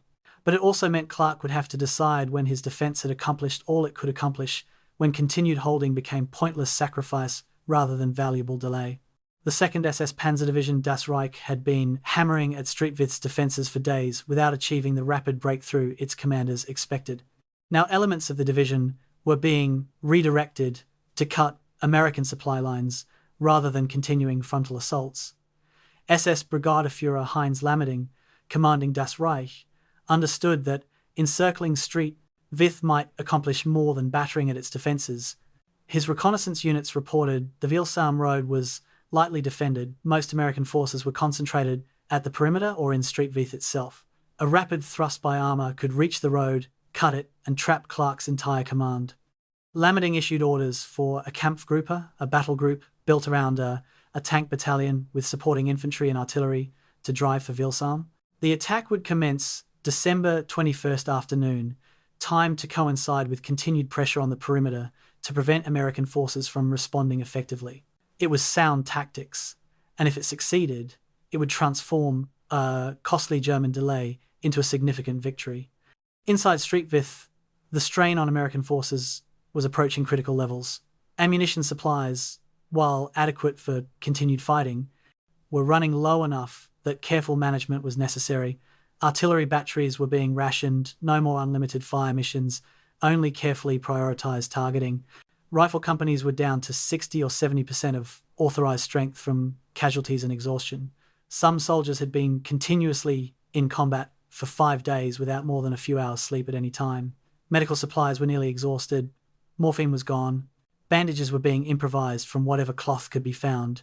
Food was irregular, hot meals were impossible, so soldiers ate whatever cold rations were available. Tank crews were cannibalizing damaged vehicles to keep operational tanks running. Maintenance that should have taken hours was being performed in minutes under combat conditions. The force was still functional, still capable of fighting, but degrading with each passing day. Clarke knew from professional experience that there was a point beyond which an army couldn't be pushed without breaking completely. He suspected his command was approaching that point. The tactical decisions Clarke faced on December 21st were agonizing. Every military instinct argued for withdrawal before the Withdrawal road was cut. Preserving his combat command meant those 7,000 men and 60 tanks could fight again elsewhere, contributing to the larger battle. Waiting too long risked losing everything: the men, the equipment, and the sacrifice of the previous 5 days. But orders from higher headquarters remained ambiguous. Hold as long as possible. What did possible mean? When did prudent defense become pointless sacrifice? Clarke spent the day consulting with his subordinate commanders, assessing ammunition and fuel states, studying intelligence reports about German movements toward Withdrawal. Every additional hour at Street Vith was an hour German supplies couldn't flow through the town, an hour Allied reinforcements moved into blocking positions elsewhere, but every additional hour also brought closer the moment when withdrawal became impossible and Clarke's command faced annihilation or surrender. By afternoon, December 21st, the situation reached crisis. Radio reports confirmed German armour was advancing on Withdrawal, approximately 3 miles from cutting the road. American units defending the western approaches were thin, mostly rear-area troops and scattered elements, not the concentrated combat power needed to stop an armoured assault. Clarke requested immediate air support to hit the German column, but weather conditions made close air support impossible. He requested reinforcements to block the German thrust, but everything available was already committed elsewhere. Finally, at approximately 1500 hours, Clarke composed a message to higher headquarters that was as direct as military courtesy allowed. His command had held Street Vith for 5 days against 3 German divisions. They'd inflicted substantial casualties and delayed the German offensive beyond any reasonable expectation. But his force was now in danger of complete encirclement within 12 to 24 hours. He requested permission to conduct fighting withdrawal before the Withdrawal road was cut. If permission wasn't granted quickly, Clarke noted carefully, he'd lose the option to withdraw at all. The message was encrypted and transmitted, and then Clarke waited for a response that would determine whether his command survived or joined the surrounded regiments that had surrendered in the Schnee, Eifel. The soldiers defending Street Vith's perimeter didn't know about the command discussions regarding withdrawal. They knew only that German pressure was increasing, that they were tired beyond description, and that they'd keep fighting as long as ordered to fight. Platoon sergeants walked positions, checking on men who were approaching complete exhaustion. Officers issued ammunition carefully, making every round count. Tank crews positioned their vehicles for another night of defense, knowing that dawn would bring renewed German attacks. Belgian civilians huddled in cellars, listening to artillery fire that seemed to be getting closer to the town centre. Everyone understood that something was reaching a climax, that the battle couldn't continue in its current form much longer. Either the Germans would break through, American reinforcements would arrive to stabilize the position, or American forces would withdraw. The professional soldiers could read tactical situations well enough to guess which option was most likely. They checked their maps, noted the routes to Withdrawal, and prepared themselves mentally for the possibility of fighting withdrawal under pressure. It was what they'd trained for, though training could never fully prepare anyone for the reality of retreating while being pursued by an enemy trying to kill you. As darkness fell, December 21st, the noose around Street Vith was tighter than it had been at any point during the battle. German forces had closed to within 1 mile of Street Vith's centre from the east. The Horseshoe perimeter that had been 15 miles in circumference on December 18th was now perhaps 8 miles around. The Withdrawal road was under direct threat. German artillery had the range to every part of the American position. The town itself was being reduced to rubble by systematic shelling, and still no orders came from higher headquarters authorizing withdrawal. Clarke paced his command post, checking situation maps every few minutes, waiting for either permission to withdraw or German tanks cutting his last escape route. His staff worked through the night, developing withdrawal plans on the assumption that permission would eventually come. They calculated how long it would take to pull each unit off the line, which routes they'd use, where they'd establish temporary defensive positions during the retreat. They identified rearguards units that would stay behind longest to cover the withdrawal. accepting the highest risk to save the majority of the force. Everything was ready except the order to execute, and while they waited, German commanders were making their own plans to ensure that when Americans tried to leave Street Vith, they'd pay the highest possible price. December 22nd, 1944, 0800 hours. Field Marshal Bernard Montgomery stood in 1st Army headquarters, studying the latest situation maps from Street Vith with the methodical attention he brought to all military problems. The maps showed a salient that had nearly become a pocket, American forces surrounded on 3 sides, and German armour threatening the only remaining supply route. Montgomery's reputation included both brilliance and excessive caution. Critics said he never moved until every detail was planned and every reserve positioned. But he also understood when positions became untenable, when holding ground no longer served strategic purposes. And he turned to the American staff officers present and asked a direct question: if we don't pull Clarke out today, will we be able to pull him out at all? The operations officer, a colonel who'd been tracking Street Vith since the battle began, gave an equally direct answer: "Sir, if we wait past today, we'll lose the entire force. The Withdrawal road is under direct attack. Once it's cut, they're trapped." Montgomery nodded, made his decision, and dictated orders. Authorize immediate withdrawal from Street Vith. Effective upon receipt of this message, it was 1000 hours. Clarke would receive the authorization approximately 1100 hours. The withdrawal would begin 1400 hours. Between those times lay all the difference between organized retreat and catastrophic encirclement. When Clarke received the withdrawal authorization, relief and apprehension mixed in equal measure. Relief that he now had legal authority to save his command from probable destruction. Apprehension about executing one of the most difficult military operations under the worst possible conditions. Fighting withdrawal required pulling units off a defensive line while under enemy pressure, moving them through congested routes under fire, and establishing new defensive positions before pursuing forces could catch and destroy them. It demanded precise timing, cool leadership at every level, and luck. Clarke's staff had been planning through the night, so orders were ready. The withdrawal would occur in 3 phases, starting at 1400 hours and continuing through the night. Phase 1, artillery and support units would begin movement immediately to clear routes for combat units. Phase 2, infantry and armour on the perimeter would begin phased withdrawal, with units pulling back by sector to avoid creating gaps the Germans could exploit. Phase 3, rearguard units would hold final positions until all other forces had crossed the Withdrawal bridge, then conduct final retreat and demolish the bridge to prevent German pursuit. The plan was elegant in concept, but execution under fire would test every soldier involved. The most critical element was the rearguard. Someone had to stay behind longest to hold German forces in place while everyone else escaped. Clarke assigned this mission to Task Force Jones, named after Major Don Boyer Jones, a battalion commander from the 7th Armoured Division. Task Force Jones consisted of approximately 1 infantry battalion, 1 tank company, and supporting elements perhaps 600 men total. Their mission was brutally simple: hold the eastern approaches to Withdrawal village until all other American forces had crossed the bridge, an estimated 6 to 8 hours, then withdraw across the bridge themselves, demolish it, and rejoin the main force. If the Germans broke through Task Force Jones before the main force evacuated, everyone would be trapped. If Task Force Jones collapsed early, German armour would pursue the retreating Americans and turn withdrawal into massacre. The success of 7,000 men depended on 600 holding long enough. Major Jones acknowledged the order without complaint. His officers gathered their men and explained the mission. Every soldier understood the math. They were buying time with their lives. Some would die so others could live. That was the calculation, naked and unavoidable.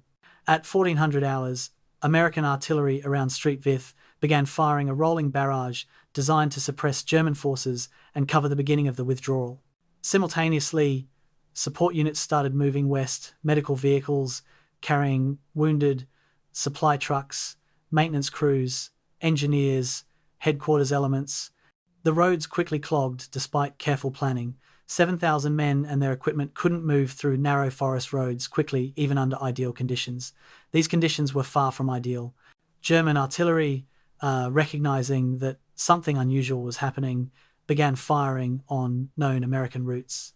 Shells crashed down on columns of vehicles, destroying trucks, killing soldiers, creating obstacles that blocked movement. Traffic control became critical. Military police at intersections directed traffic with absolute authority, prioritizing combat units, keeping vehicles moving despite chaos and casualties. Some roads became impassable from shell damage or destroyed vehicles. Traffic had to divert to alternate routes, causing delays that compressed the careful timeline Clarke had established. By 1600 hours, infantry units on the perimeter began their phased withdrawal. The technique required delicate execution. Squads and platoons in forward positions would break contact with Germans facing them, move rearward to designated assembly points, then continue westward toward Wilsam. As they pulled back, units on their flanks had to extend their lines to cover gaps, maintaining a continuous defensive front even as it contracted towards Vith itself. German commanders, recognizing that Americans were withdrawing, launched attacks to disrupt the movement and turn organized retreat into panicked rout. At multiple points along the shrinking perimeter, American units found themselves fighting rearguard actions against pursuing Germans. These were sharp, vicious engagements, measured in minutes, Americans holding a position just long enough for comrades to get clear, then breaking contact and running to the next defensible terrain. Some units made it cleanly, others took casualties. A few positions were overrun, their occupants killed or captured. But the overall withdrawal maintained cohesion, despite German pressure. The Wilsam road itself became a gauntlet.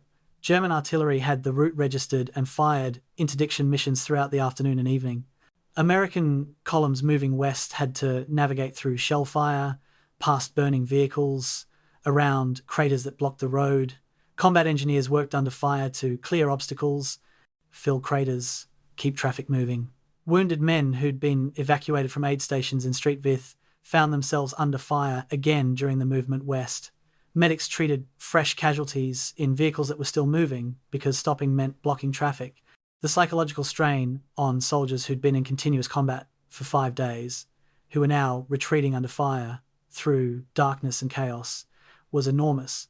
Some broke down completely, men who simply couldn't function anymore and had to be physically pulled along by comrades. Most kept moving through sheer determination, one foot in front of the other, because the alternative was capture or death. They were too tired to be afraid anymore, too numb to process what was happening, reduced to basic functions: move, survive, keep moving. Task Force Jones held the eastern approach to Wilsam against mounting German pressure as darkness fell December 22nd.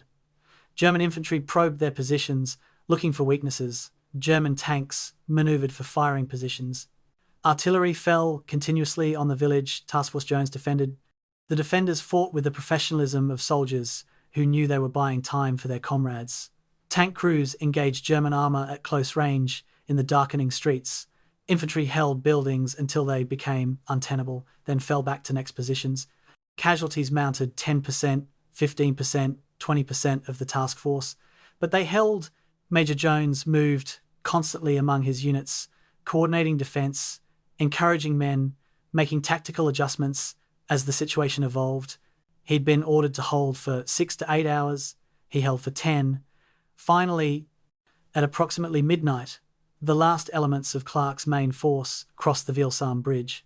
Task Force Jones received the order to withdraw. They broke contact by squads and platoons, moving through the village toward the bridge, while rearmost elements provided covering fire. It was textbook execution of an extraordinarily difficult maneuver. And it worked because professional soldiers at every level did their jobs perfectly under impossible conditions. At 22:30 hours, December 22nd, American combat engineers placed demolition charges on the Wilsam Bridge. The bridge was a standard European structure, stone arches supporting a roadway barely wide enough for 2 vehicles.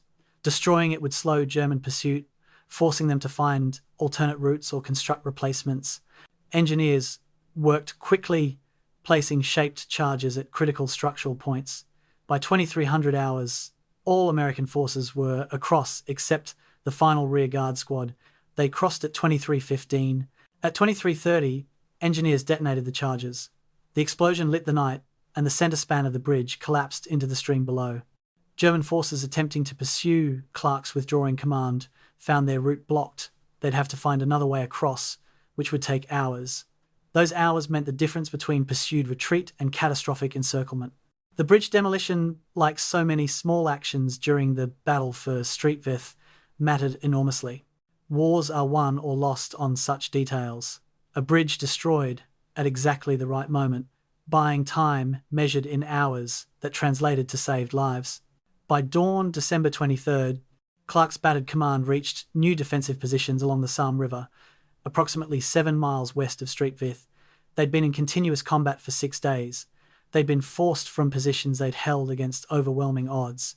But they were still intact as a fighting force, still organised, still capable of combat operations. Casualties during the withdrawal numbered approximately 600 killed, wounded, or captured during the fighting retreat. Equipment losses included 25 to 30 tanks and various other vehicles, most abandoned due to mechanical failure or battle damage rather than capture. But approximately 7,000 men had escaped what could have been complete encirclement. More importantly, the delay at Street Vith had achieved effects far beyond the tactical situation. For 6 days, 3 German divisions had been fixed in place, fighting for one town when they should have been driving for the Meuse River. Supply columns had been backed up, fuel had been consumed. The tight timetable Hitler's offensive required had been shattered. Clarke's defense hadn't stopped the German offensive that would require larger forces operating across the entire Bulge. But it had contributed something essential: time. And in the Battle of the Bulge, time would prove the decisive currency.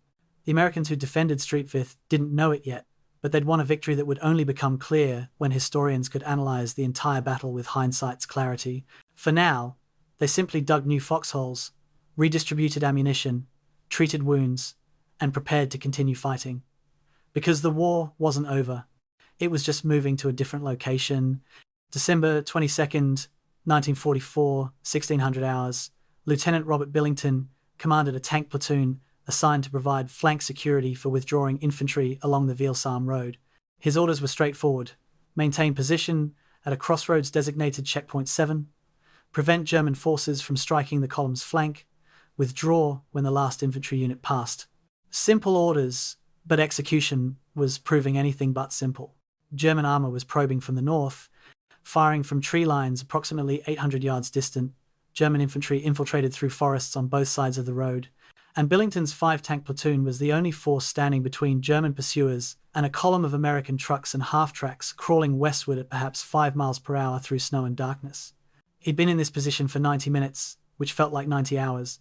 His gunner had already knocked out one German Panzer IV and damaged another.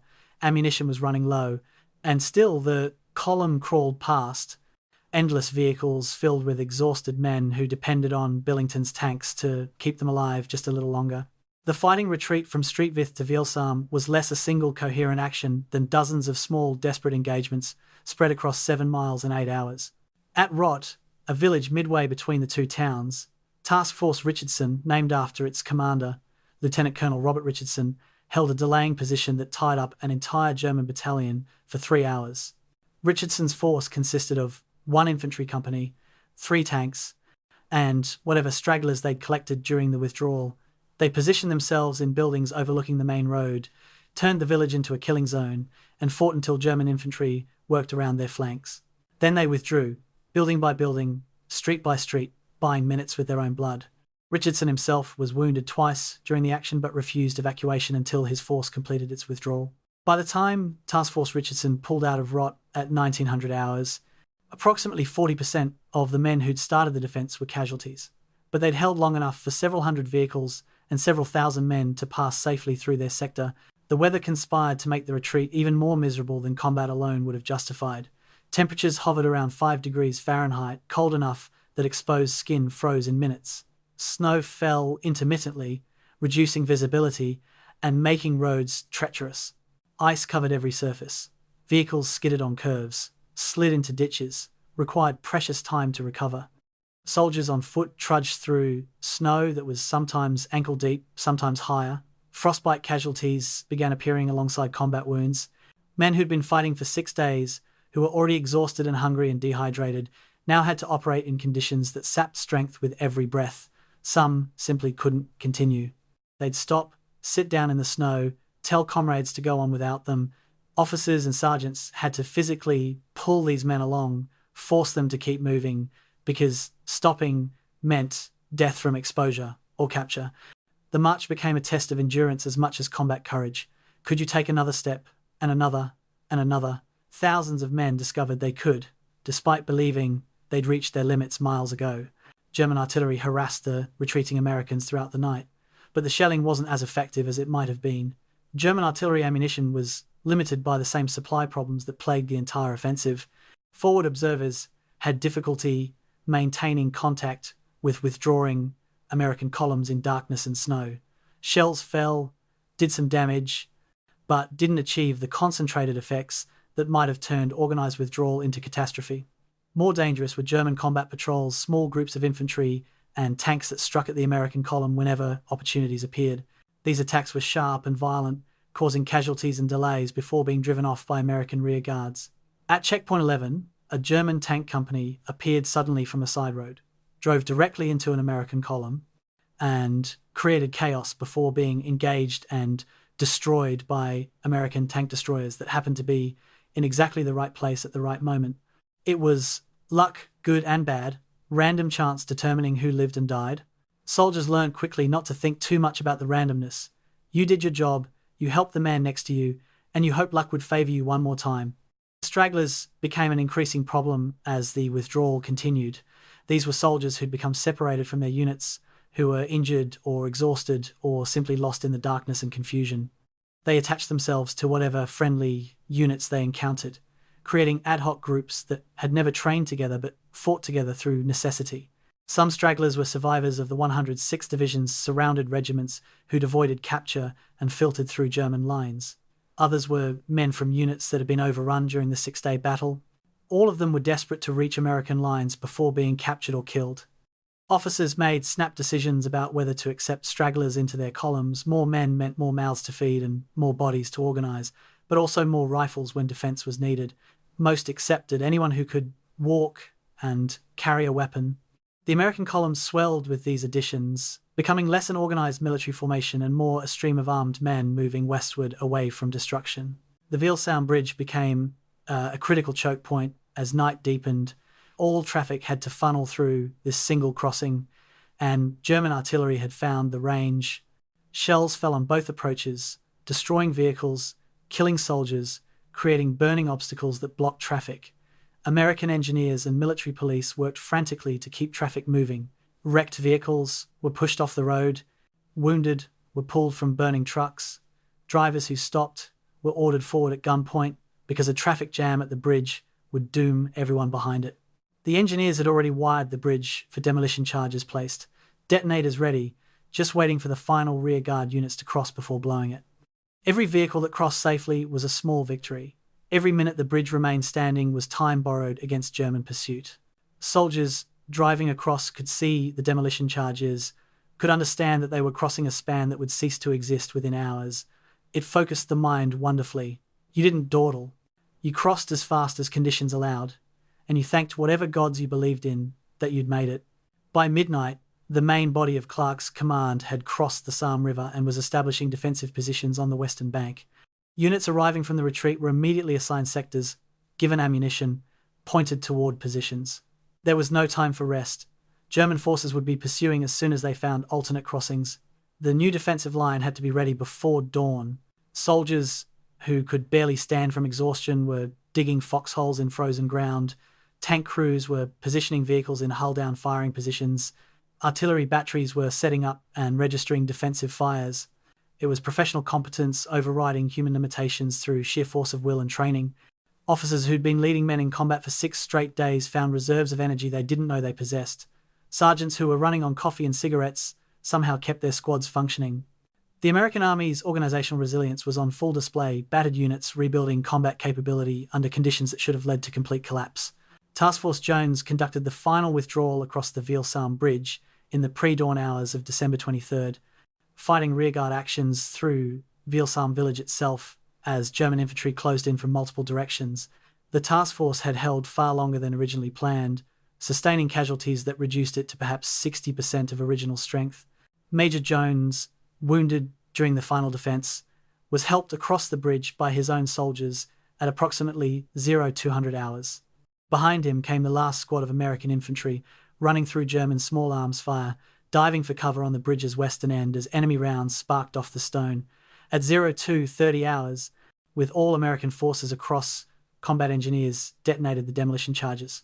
The explosion reverberated through the valley. The bridge's center span collapsed into the frigid stream below.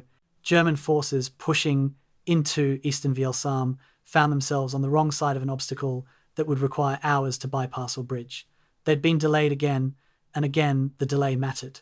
The pursuing Germans were professional soldiers who recognized professional work when they saw it.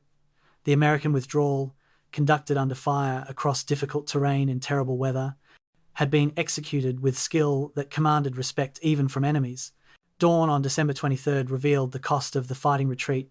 American casualties during the 7-mile withdrawal numbered approximately 600 men killed, wounded, or captured in the running fight from Street Vith to the Sarm River.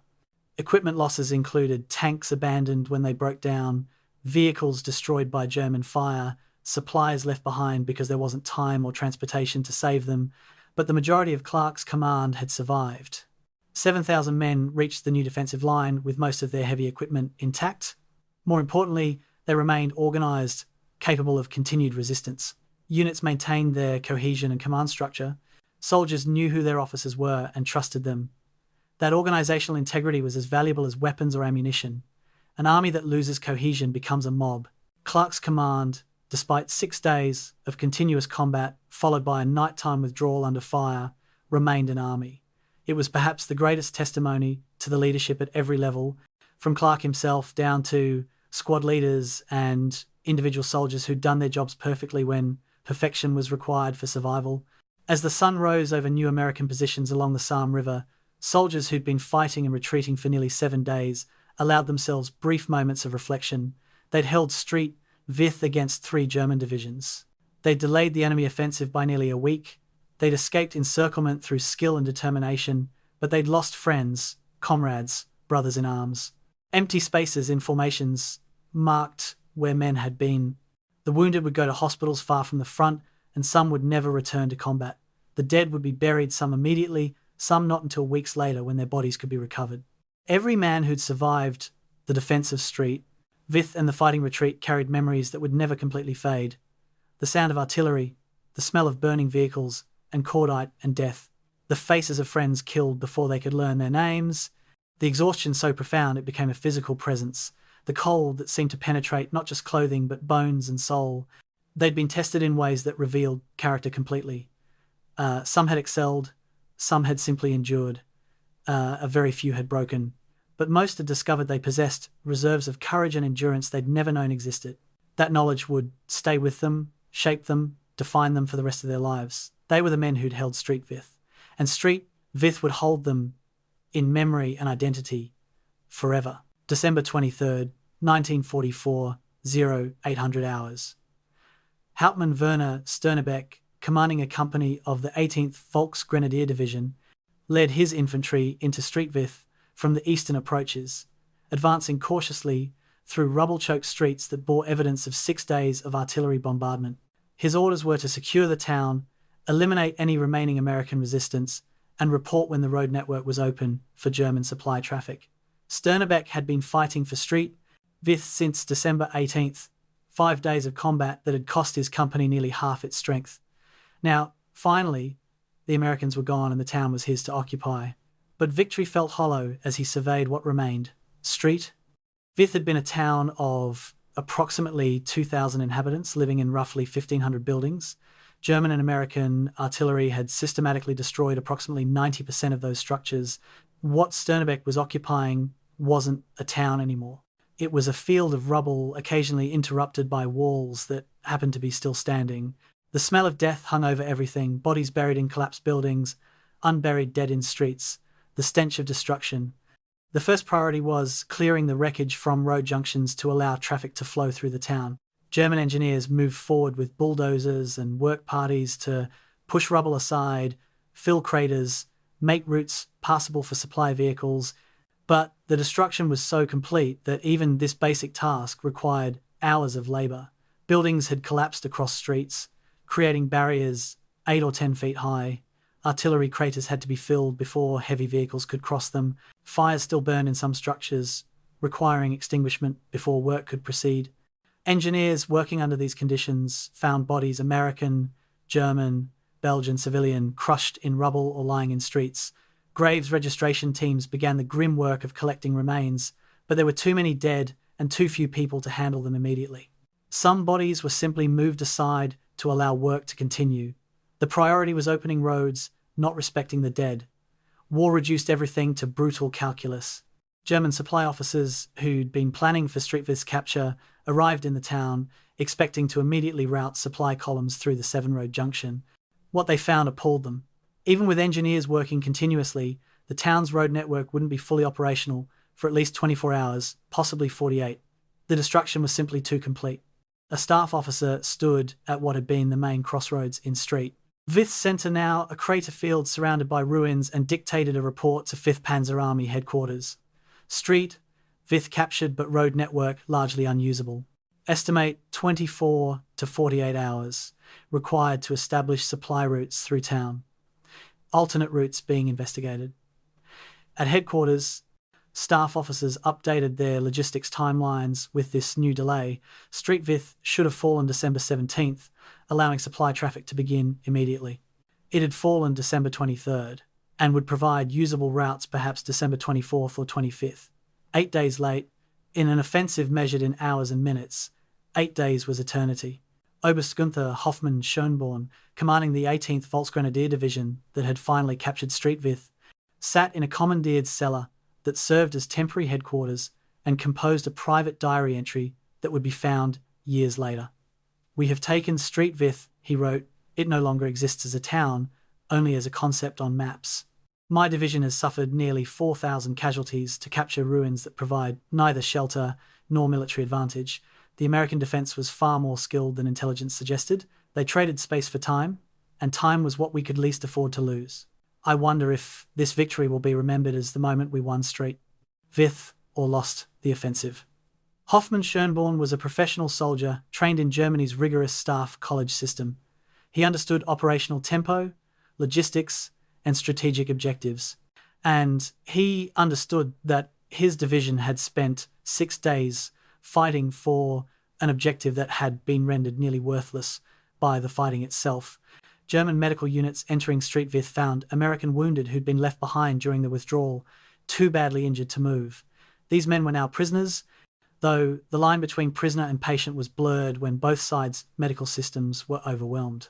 German doctors and medics treated them according to Geneva Convention requirements and their own professional ethics. Medical supply shortages affected Germans and Americans equally. There wasn't enough morphine, antibiotics, surgical equipment for anyone. American wounded were stabilized, given what care was possible, then transferred to prisoner collection points for eventual movement to POW hospitals. Some American medics had stayed behind voluntarily to care for wounded they couldn't evacuate. These medics became prisoners, but were generally allowed to continue medical work under German supervision. It was one of the few areas where military professionalism and medical ethics transcended nationality. Wounded soldiers were wounded soldiers, regardless of uniform, and doctors treated them because that was their duty. Belgian civilians emerged from cellars cautiously, uncertain whether liberation or new occupation awaited them. What they found was devastation beyond anything they'd experienced during 4 years of German occupation, followed by brief American liberation. Their town was gone. Homes they'd lived in for generations were rubble. The church, where they'd been baptized and married, was a roofless shell.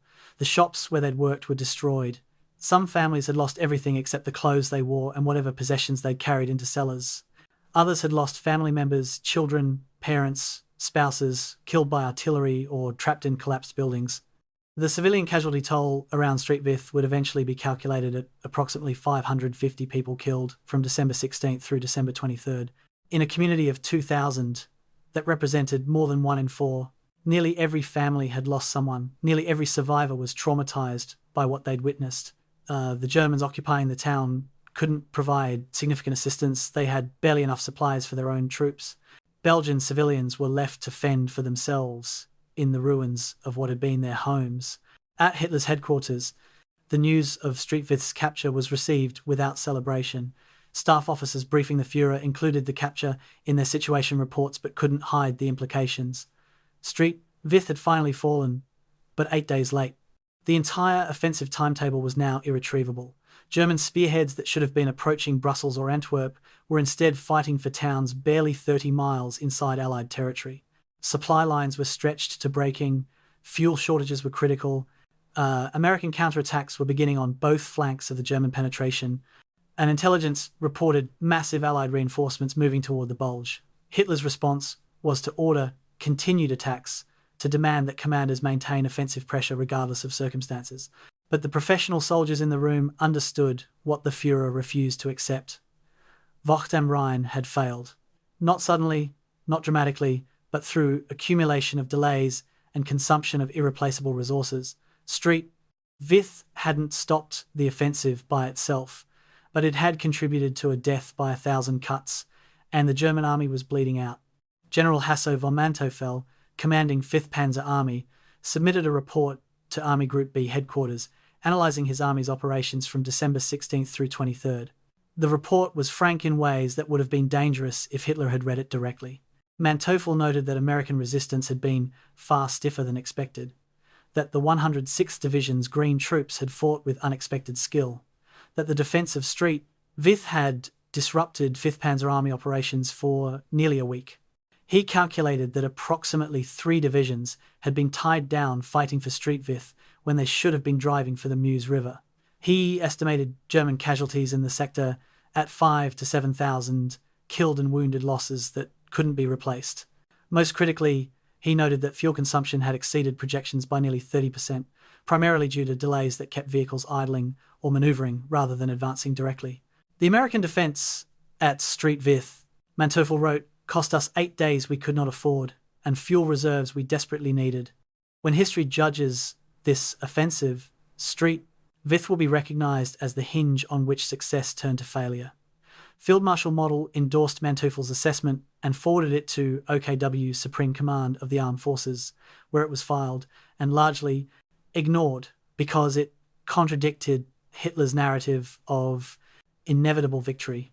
By December 24th, German forces had established occupation in Vith and were attempting to route supply traffic through the town's partially cleared road network. But Allied forces had already adapted to the German penetration. American units that had withdrawn from Vith were now manning defensive lines along the Somme River. British divisions had moved south to cover sectors. American units vacated. George Patton's Third Army had wheeled north and was launching counterattacks against the southern shoulder of the Bulge. The window for German strategic success, always narrow, had closed completely. What had begun as an offensive aimed at splitting Allied armies and capturing Antwerp had become a salient exposed to Allied counterattacks from 3 sides. German units were being ground down in combat that consumed men, vehicles, ammunition, and fuel faster than replacements could arrive. The Battle of the Bulge would continue for several more weeks, but the outcome was no longer in doubt. Germany had gambled and lost, and Vith, that obscure Belgian crossroads town, had been one of several points where the gamble failed. As Christmas Eve 1944 approached, soldiers on both sides in the Vith sector paused briefly to acknowledge the holiday. Germans in the ruined town sang Christmas carols in cellars lit by candles, trying to create moments of normalcy in abnormal circumstances. American soldiers in new defensive positions along the Somme River received packages from home, delayed mail that had finally caught up with them, containing cookies, letters, small gifts that reminded them of peacetime lives. Belgian civilians mourned their losses and tried to maintain traditions despite having lost everything. The war would resume tomorrow and the day after, and continue until one side or the other achieved final victory. But for one night, amid the ruins and the dying, humanity asserted itself briefly in song and memory and hope. It didn't change the strategic situation. It didn't bring back the dead or rebuild the destroyed, but it mattered to individuals, and individuals were ultimately what wars were fought over, and by Vith had fallen, the Germans had their prize, such as it was a town that no longer existed, roads that barely functioned, a victory that felt like defeat. And in the mathematics of war, that was sometimes enough. May 1946, Washington, D.C. Colonel Samuel Marshall, chief military historian for the European theatre, sat in a War Department office, surrounded by after-action reports, captured German documents, and interviewed transcripts from hundreds of soldiers who'd fought in the Battle of the Bulge. His assignment was to reconstruct what had actually happened during those desperate December weeks and, more importantly, to determine what might have happened if key battles had gone differently. Marshall had spent months analysing the street, Vith sector specifically, and the more he studied, the more convinced he became that this obscure Belgian town represented one of history's genuine pivot points. He drafted a memorandum for the Army's official history that began with a stark counterfactual. If Street Vith had fallen on December 17th, as German planning required, the entire subsequent battle would likely have developed along catastrophically different lines. Marshall then proceeded to lay out, with mathematical precision, exactly what the 6-day delay had prevented. The German timetable for Wacht am Rhein had been built on tight logistics calculations that left no margin for delay. 5th Panzer Army was supposed to reach the Meuse River crossings by December 20th, 4 days after the offensive commenced. This timeline assumed Street Vith would fall by December 17th, allowing supply columns to flow through the town's 7-road junction beginning December 18th.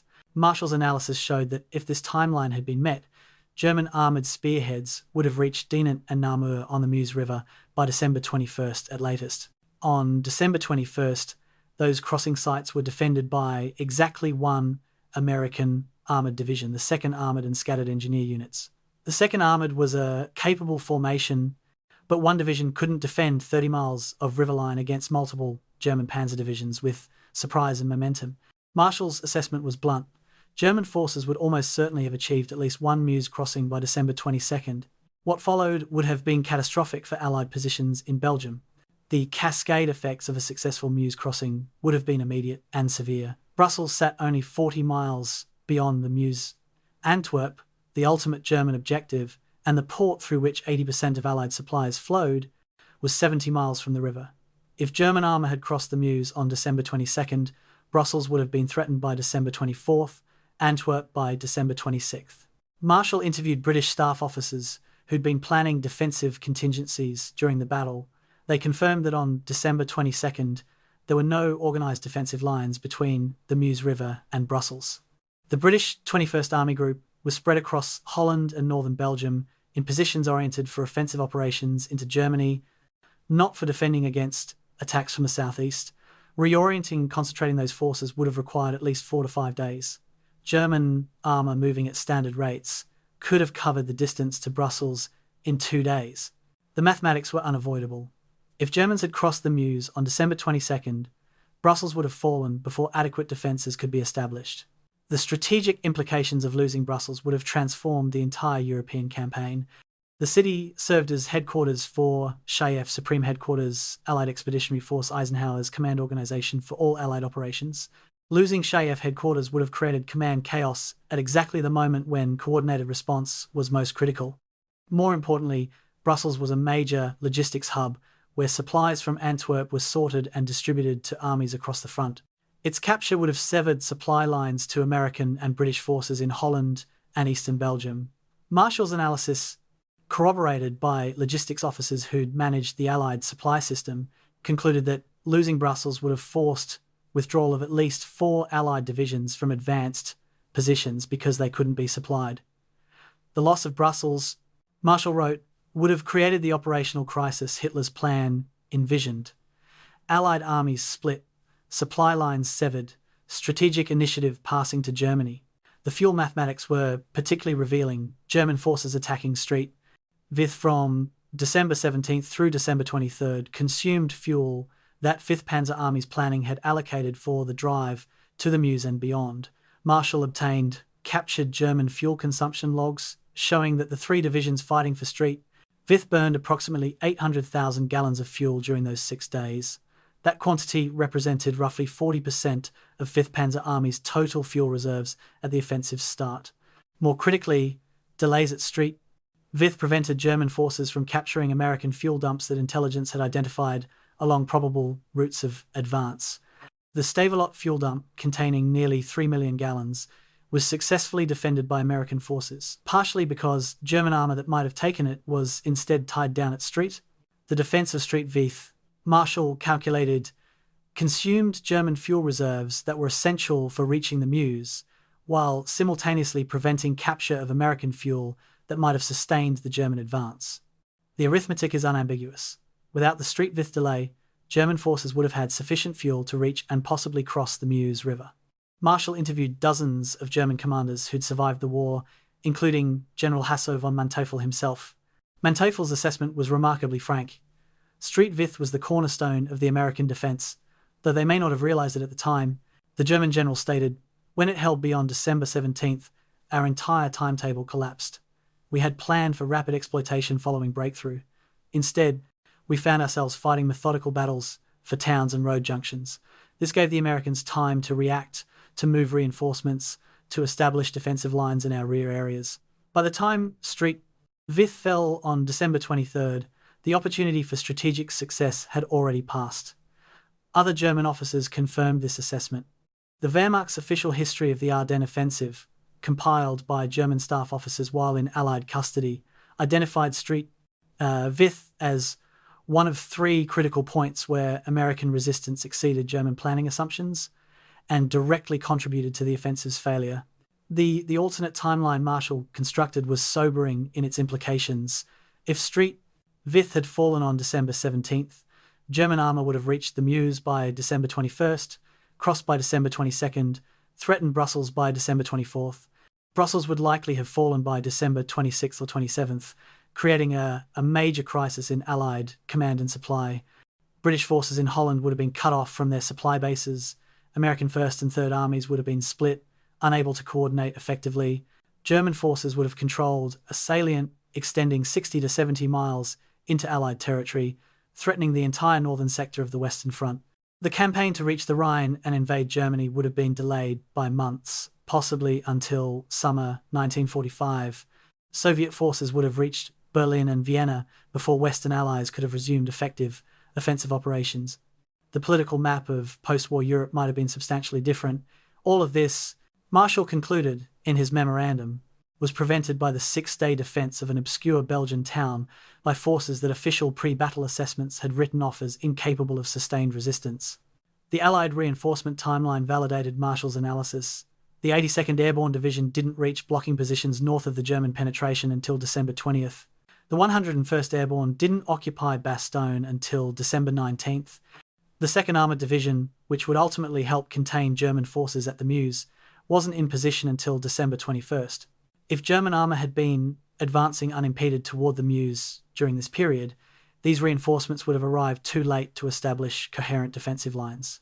They would have encountered German forces already across the river, already threatening Brussels, already achieving the operational objectives Hitler had envisioned. The six-day delay at Street Vith allowed these critical reinforcements to reach positions where they could matter decisively.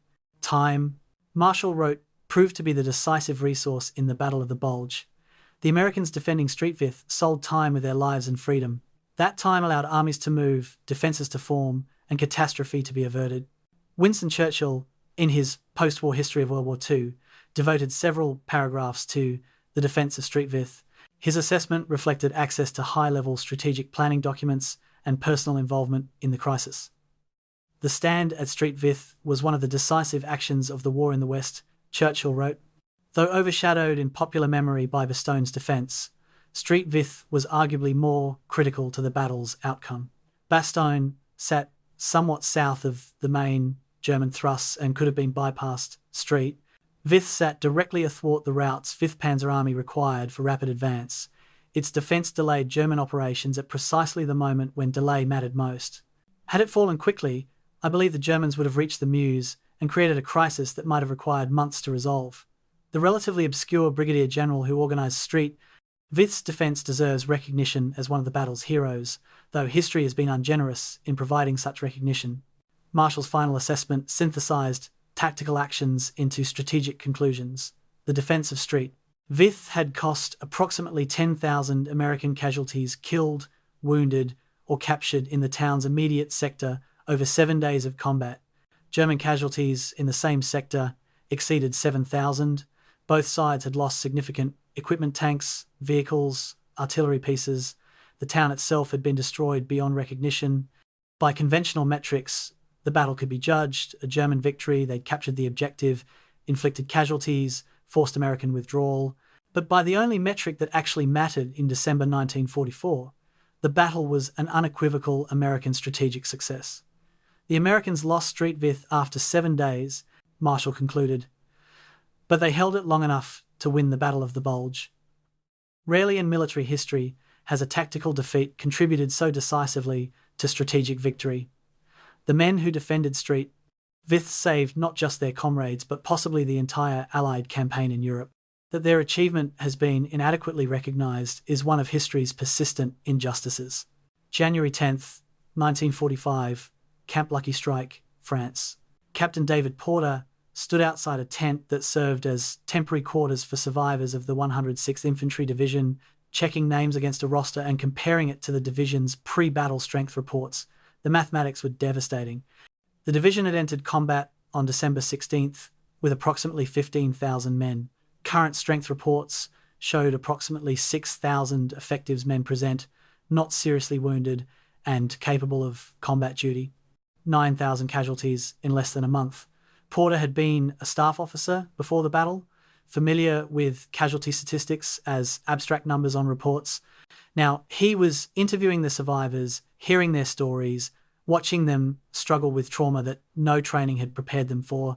These were the men who'd held the line, who'd been surrounded and escaped or surrendered, who'd fought at Street Vith and withdrawn under fire. They'd survived physically, but Porter could see the psychological wounds that would take decades to heal, if they healed at all. Private First Class James Clarke sat in that tent, along with a dozen other survivors of the 424th Infantry Regiment, trying to process experiences that had transformed him in ways he couldn't articulate. Clarke had been 19 when the German offensive began, fresh from training, never in combat. He was still 19. But the boy who'd arrived in Belgium in early December no longer existed. He'd killed men whose faces he could still see when he closed his eyes. He'd watched friends die in ways that haunted his nightmares. He'd learned that courage wasn't absence of fear, but functioning despite terror so profound it made you want to curl up and quit. He'd endured cold, hunger, exhaustion, and horror that Hollywood war movies didn't capture. Now he was being told he'd get 2 weeks of rest before being assigned to a replacement depot and sent back to combat. 2 weeks to recover from experiences that would take a lifetime to process. Clarke didn't complain. Complaining accomplished nothing, but he wondered privately if any of them would ever be normal again. Bruce Clarke, now a brigadier general with orders promoting him to major general pending, sat in 1st Army headquarters reviewing after-action reports from Street Vith while struggling with command decisions that haunted him. He'd saved approximately 7,000 men through the fighting withdrawal, but approximately 3,000 had been killed, wounded, or captured during the defence and retreat, men whose lives had been spent purchasing time. Clarke knew intellectually that his decisions had been correct, that the strategic value justified the cost, that war required such calculations. But late at night, when official duties ended and private thoughts intruded, he questioned everything. Should he have withdrawn earlier, saved more men? Should he have held longer, delayed the Germans even more? Could better tactical decisions have reduced casualties while achieving the same results? These questions had no answers, but they persisted. Decades later, in interviews, Clarke would still speak of Street Vith with a mixture of pride and regret. Pride in what his command achieved, regret for the price they paid. I never got over wondering if I should have ordered withdrawal sooner, saved more men, he admitted in 1986. More than 40 years after the battle, the burden of command included carrying those doubts forever. The prisoner of war experience added another dimension of suffering for the thousands captured during the battle. The approximately 7,000 to 8,000 Americans surrendered in the Schnee Eifel pocket on December 19th began a captivity that would last until spring 1945, 4 months of malnutrition, inadequate shelter, disease, and uncertainty. German POW camps in early 1945 were overwhelmed with prisoners and undersupplied due to Germany's collapsing logistics system. American POWs received starvation rations, perhaps 1,200 calories per day, when they needed 3,000 for manual labour in winter conditions. They lived in unheated barracks or tents. Medical care was minimal to non-existent. Diseases including dysentery, typhus, and pneumonia spread through camps unchecked. Some prisoners died not from wounds received in combat, but from malnutrition and disease during captivity. Families in America received telegrams stating missing in action or prisoner of war, then endured months of uncertainty about whether their sons or husbands would survive to come home. The Belgian civilian toll often went unrecognized in military histories that focused on combat operations. Approximately 550 Belgian civilians died in the Street Vith area during the battle, killed by artillery fire, trapped in collapsed buildings, caught in crossfire, or dying from exposure and privation during the fighting. These weren't soldiers who'd volunteered for combat, they were families trying to survive circumstances beyond their control. Children killed while sheltering in cellars that took direct hits, elderly unable to flee who died when their homes burned, women and men attempting to help wounded soldiers who were killed by artillery intended for military targets. The survivors emerged to find their community destroyed, their livelihoods gone, their futures uncertain. Some families had lost everything: homes, possessions, relatives, and faced rebuilding from absolute zero. The psychological trauma affected entire communities for generations. Post-war psychiatric records revealed the long-term mental health impacts on combat veterans from Street Vith. Studies conducted in the 1950s and 60s tracked survivors and documented high rates of what was then called combat fatigue, and would later be recognized as post-traumatic stress disorder. Many veterans experienced recurring nightmares, artillery barrages, burning tanks, dying friends that persisted for decades.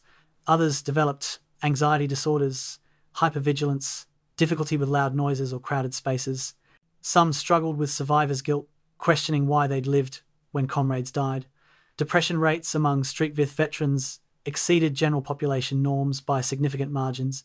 The VA hospitals and clinics attempted to treat these conditions with the limited psychological understanding available in that era, but many veterans simply learned to live with symptoms that never fully resolved.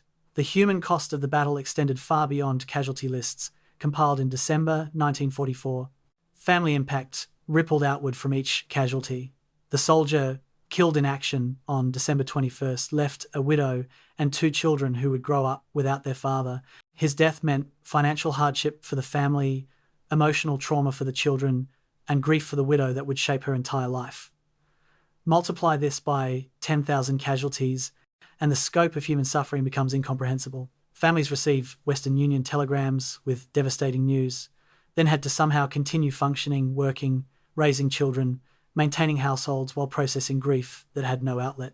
Some families never received closure. Bodies that couldn't be recovered, remains that weren't identified until decades later through forensic analysis, soldiers officially classified as missing in action whose fates remained uncertain for years. The battle's human cost extended to families who never saw Belgium, never understood the strategic importance of Street Vith, but paid prices that lasted lifetimes. The recognition question tormented many veterans. Clarke received the Distinguished Service Cross, the Army's second highest decoration. The 7th Armoured Division received a Presidential Unit Citation for its actions at Street Vith, but individual soldiers who'd performed acts of extraordinary courage often received nothing beyond campaign ribbons that every soldier in the theatre earned. Staff Sergeant Harold Schaffner, whose tank crew fought in 4 major actions and destroyed 3 German tanks, received no individual decoration. Lieutenant Eric Wood, who'd led his ad hoc unit with tactical brilliance, was killed in action in late December and recommended for posthumous decoration that was somehow lost in administrative processing. Private First Class Richard McKee, the medic who'd treated hundreds of wounded under impossible conditions, received no recognition beyond the respect of men he'd saved. The gap between achievement and recognition created lasting bitterness among some veterans who felt their sacrifices had been overlooked in favour of more publicised battles like Bastogne. By spring 1945, survivors of the Street Vith battle were scattered across the European theatre. Some had returned to combat in reconstituted units and were fighting in Germany's final collapse. Others were in hospitals recovering from wounds. Still others were in POW camps awaiting liberation by advancing Allied forces. A few had been killed in subsequent combat, surviving Street Vith only to die in later battles. They'd been connected briefly by a shared experience in December 1944, then dispersed by the machinery of war to separate fates. Some would reunite at post-war veterans gatherings and discover that the bond forged in combat remained strong across decades. Others would never see comrades again except in memories. All carried Street Vith with them in ways visible and invisible: scars, nightmares, pride, grief, knowledge that they'd been tested absolutely and had not failed. The human cost couldn't be calculated in casualty statistics. It was measured in changed lives, permanent wounds, physical and psychological, families altered forever, and memories that would persist as long as the survivors lived. December 27th, 1944. Allied Military Press Headquarters, Paris. Correspondents from American and British newspapers gathered for briefings on the Battle of the Bulge, which was still being fought but whose outcome was no longer seriously in doubt.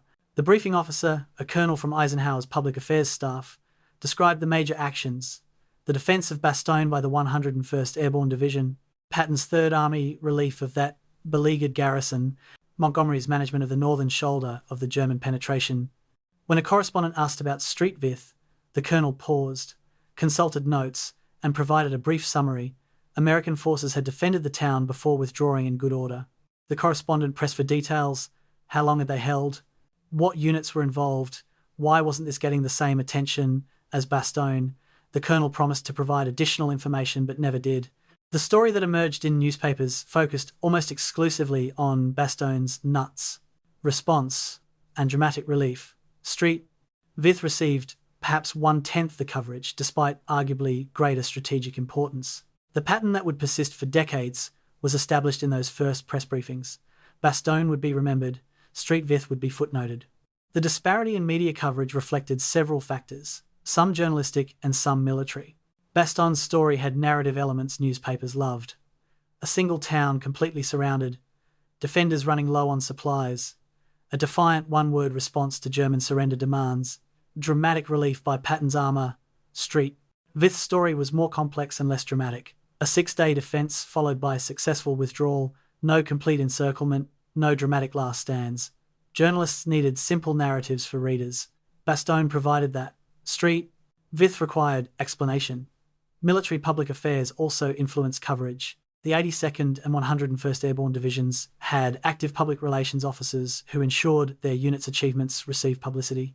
The 7th Armoured Division and 106th Infantry Division, the primary units at Street Vith, had less sophisticated publicity operations. The result was coverage imbalance that shaped public memory. Americans in 1945 and beyond knew about Bastogne. Most had never heard of Street Vith. The 106th Infantry Division Association formed in 1946, bringing together survivors of the division's catastrophic introduction to combat. Annual reunions in the 1950s and 60s provided venues for veterans to share stories that official histories often overlooked. These reunions became therapeutic spaces where men could talk honestly about experiences they couldn't discuss with families who hadn't been there. Veterans who'd surrendered in the Schnee Eifel could explain to comrades what capture and imprisonment had been like. Survivors of Street Vith's defence could describe the fighting to people who understood because they'd experienced similar horrors. Officers and enlisted men mingled on equal terms, rank mattering less than shared survival. The association published newsletters, compiled unit histories, corresponded with official military historians to correct errors in published accounts. They became custodians of memory for a battle the broader public had largely forgotten, preserving details and personal stories that would otherwise have been lost. Historians in the 1960s began re-evaluating Street Vith's importance as classified documents became available and German participants provided interviews. Dr. Hugh Cole, author of the U.S. Army's Official History of the Ardennes Campaign published in 1965, devoted substantial attention to Street Vith based on his research. The defense of Street Vith must be regarded as one of the most successful American actions during the German offensive, Cole wrote. It delayed German forces at a critical point, consumed resources the Wehrmacht could not replace, and contributed directly to the offensive's failure. Other historians conducting operational analysis reached similar conclusions. Military professionals at the Army War College and Command and General Staff College began using Street Vith as a case study in mobile defense, teaching new generations of officers about Clarke's elastic defensive tactics and the strategic value of trading space for time. Academic respect was growing even as public awareness remained minimal. The Belgian town of Street Vith rebuilt slowly through the late 1940s and 1950s, transforming from ruins to a functioning community. In 1984, 40 years after the battle, town authorities dedicated a memorial to the American defenders. The ceremony brought Clarke and approximately 200 other American veterans back to Belgium. They walked streets they'd fought to defend, now rebuilt and peaceful. They visited the sites where command posts and defensive positions had been located, now occupied by houses and shops. Belgian civilians thanked them through translators, explaining that local memory preserved what these soldiers had done. Children were taught in schools about the December 1944 battle. Every December, the town held commemoration ceremonies for the veterans attending that 1984 dedication. It was profoundly moving to discover that their sacrifice had been remembered, even when their own country seemed to have forgotten.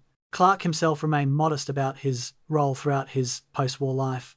Promoted to Major General, he'd continued serving through the Korean War before retiring in 1962. In occasional interviews, he deflected credit from himself to the soldiers he'd commanded. The men made the difference, not the generals, he insisted.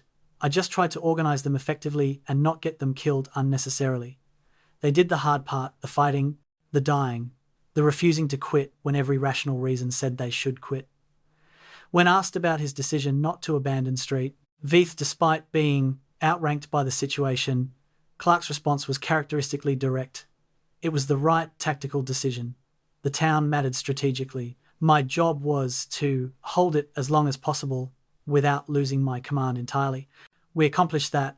I wish we'd done it with fewer casualties, but I don't know how we could have. His lack of self-aggrandizement earned respect from subordinates who knew how much his leadership had mattered during those desperate December days. The awards and decorations from Street Vith reflected both recognition and gaps in recognition. Clarke received the Distinguished Service Cross with citation reading, Brigadier General Bruce C. Clarke distinguished himself by extraordinary heroism in action against the enemy from December 17 through 22, 1944, in the vicinity of Street Vith, Belgium. Despite being heavily outnumbered and under constant attack, General Clarke organised and led a brilliant defence that delayed enemy forces for 6 days and enabled the withdrawal of his command without complete destruction. His outstanding courage, tactical skill, and inspirational leadership exemplify the highest traditions of military service. The 7th Armoured Division received a Presidential Unit Citation recognising organisational achievement, but below these high-level awards, recognition became sparse. Individual Medal of Honour recommendations were denied or downgraded. Silver Stars and Bronze Stars that subordinate commanders recommended for specific acts of valour often disappeared in administrative processing. The gap between battlefield achievement and official recognition left many veterans feeling their sacrifices had been inadequately acknowledged. Popular culture largely ignored Street Vith in favour of Bastogne. The 1965 film Battle of the Bulge, while historically inaccurate in many respects, focused entirely on armoured warfare and made no mention of Street Vith at all. Steven Spielberg's Band of Brothers miniseries in 2001 covered the 101st Airborne's experiences, including Bastogne, but nothing about the 7th Armoured or 106th Infantry at Street Vith. Books about the Battle of the Bulge, written for general audiences, devoted chapters to Bastogne, but often only paragraphs to Street Vith. The pattern reflected and reinforced public ignorance. Generations of Americans grew up knowing about Bastogne, the surrounded paratroopers, the Nuts reply, Patton's relief, without ever learning that a concurrent battle at Street Vith had arguably contributed more to defeating the German offensive veterans who'd fought at Street Vith sometimes felt like forgotten men, their achievement overshadowed by a battle that captured public imagination more successfully. By the early 21st century, scholarly consensus recognized Street Vith's importance, even as popular awareness remained limited. Military historians, writing detailed analyses of the Battle of the Bulge, invariably identified Street Vith as a critical action. The US Army's official publications on defensive operations cited Clarke's tactics as exemplary. International military journals published articles analysing the 6-day defence from operational and strategic perspectives, but this academic recognition didn't translate to public memory. Street Vith remained what military historians call a consequential but obscure battle, critically important to outcomes but unknown to most people. The 2004 reunion of Street Vith veterans attracted fewer than 200 attendees, most in their 80s, knowing they were probably gathering for the last time. They shared memories one final time, honoured absent comrades who hadn't survived to see old age, and wondered privately if history would ultimately remember what they'd accomplished, or if Street Vith would fade into complete obscurity once the last survivors died. September 1952, Fort Leavenworth, Kansas. Lieutenant Colonel Paul Anderson stood before a class of mid-career Army officers at the Command and General Staff College, beginning a lecture that would become a fixture in the curriculum for decades. The Defence of Street. Lessons in Mobile Defence and Junior Officer Initiative. Anderson had served as a captain during the Battle of the Bulge, though not at Street Vith itself, and had spent the intervening years studying defensive operations. His analysis of Street Vith identified principles that transcended the specific historical circumstances, lessons applicable to future conflicts. "Gentlemen," he began, "I'm going to teach you about a battle most of you have never heard of, fought by a general whose name you probably don't know, using tactics that saved thousands of American lives and possibly changed the war's outcome. Pay attention, because someday you might face similar circumstances, and what these men did in December 1944 could save your soldiers' lives." The lecture that followed became legendary among staff college graduates for its tactical insights and strategic implications. The concept of elastic defense that Clarke had employed at Street Vith became a doctrinal principle in US Army defensive tactics, manuals revised in the 1950s. Traditional defensive doctrine emphasized holding ground, fighting in place, refusing to yield territory. Clarke's approach demonstrated that trading space for time could be more valuable than static defense when facing superior forces. The elastic defense concept involved establishing multiple defensive lines in depth, fighting from forward positions until pressure became excessive, then withdrawing in good order to the next prepared position. This forced attacking forces to repeatedly assault prepared defenses, consuming time and resources, while defenders preserved combat power by avoiding encirclement or annihilation. The revised doctrine included specific guidance on when elastic defense was appropriate, when facing numerically superior forces, when time was more valuable than terrain, when withdrawal routes could be kept open, and how to execute it without elastic defense degenerating into panicked retreat. Street Vith provided the case study, proving the concept worked in practice.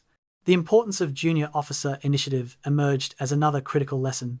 During the Street Vith battle, traditional command and control had broken down repeatedly, communications were cut, higher headquarters lacked accurate information, colonels and majors commanding battalions and regiments had to make critical decisions without guidance from division or corps commanders.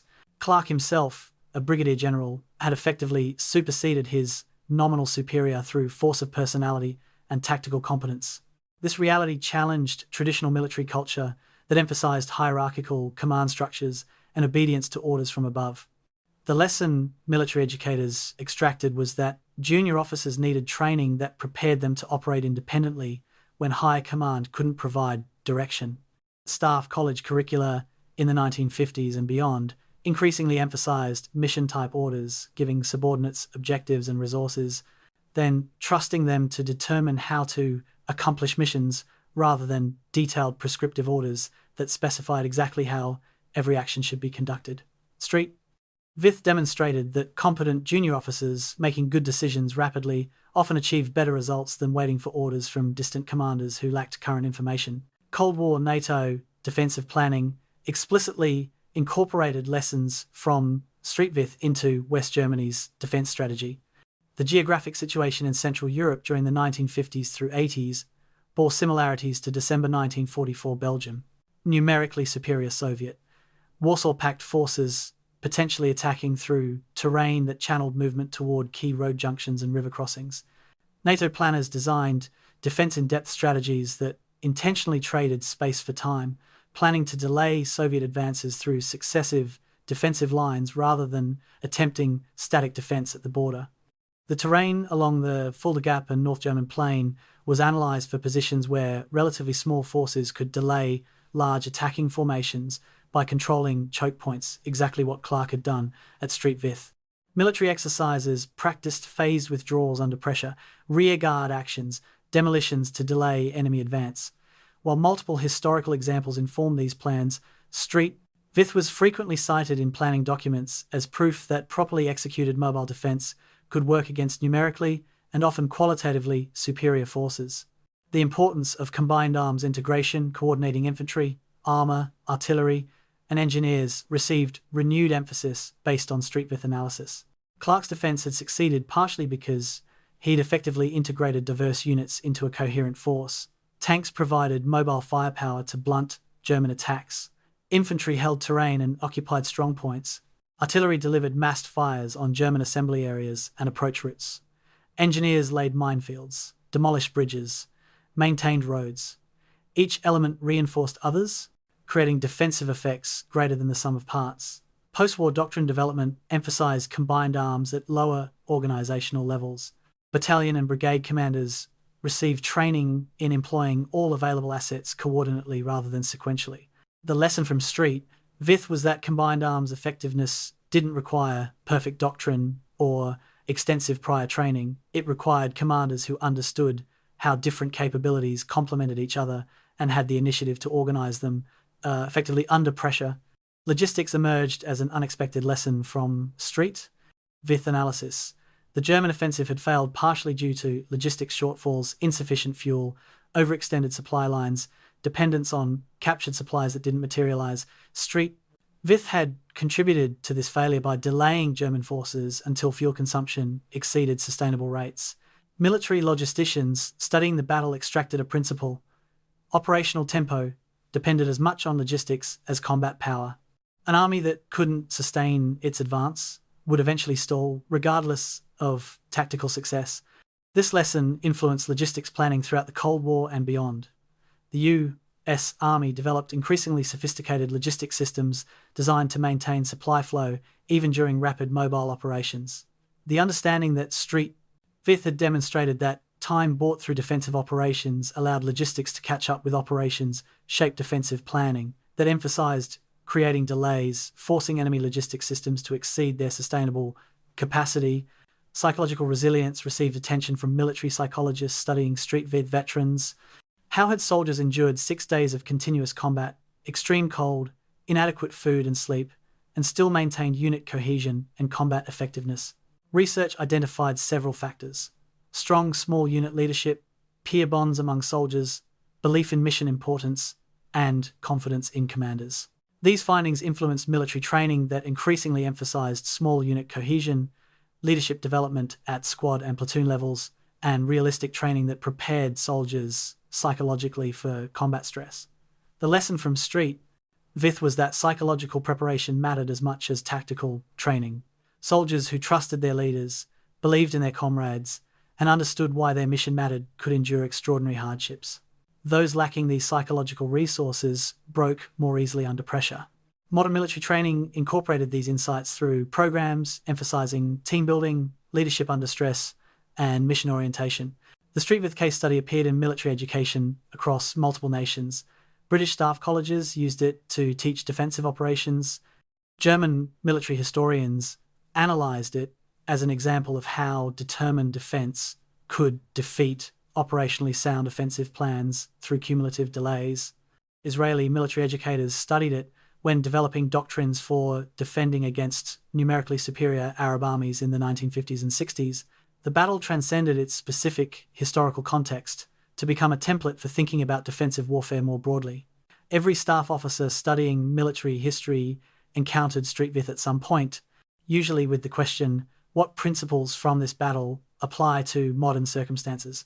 Answers varied depending on technological changes and strategic contexts, but certain core principles remained constant: trading space for time, preserving combat power, fighting combined arms, exercising initiative, and understanding that sometimes tactical withdrawal enabled strategic success. By the early 21st century, Vith had become embedded in professional military education despite remaining obscure in public memory. Army War College seminars on campaign planning used Vith as a case study in operational level effects of tactical actions. How did Clarke's 6-day defense influence the entire battle's outcome?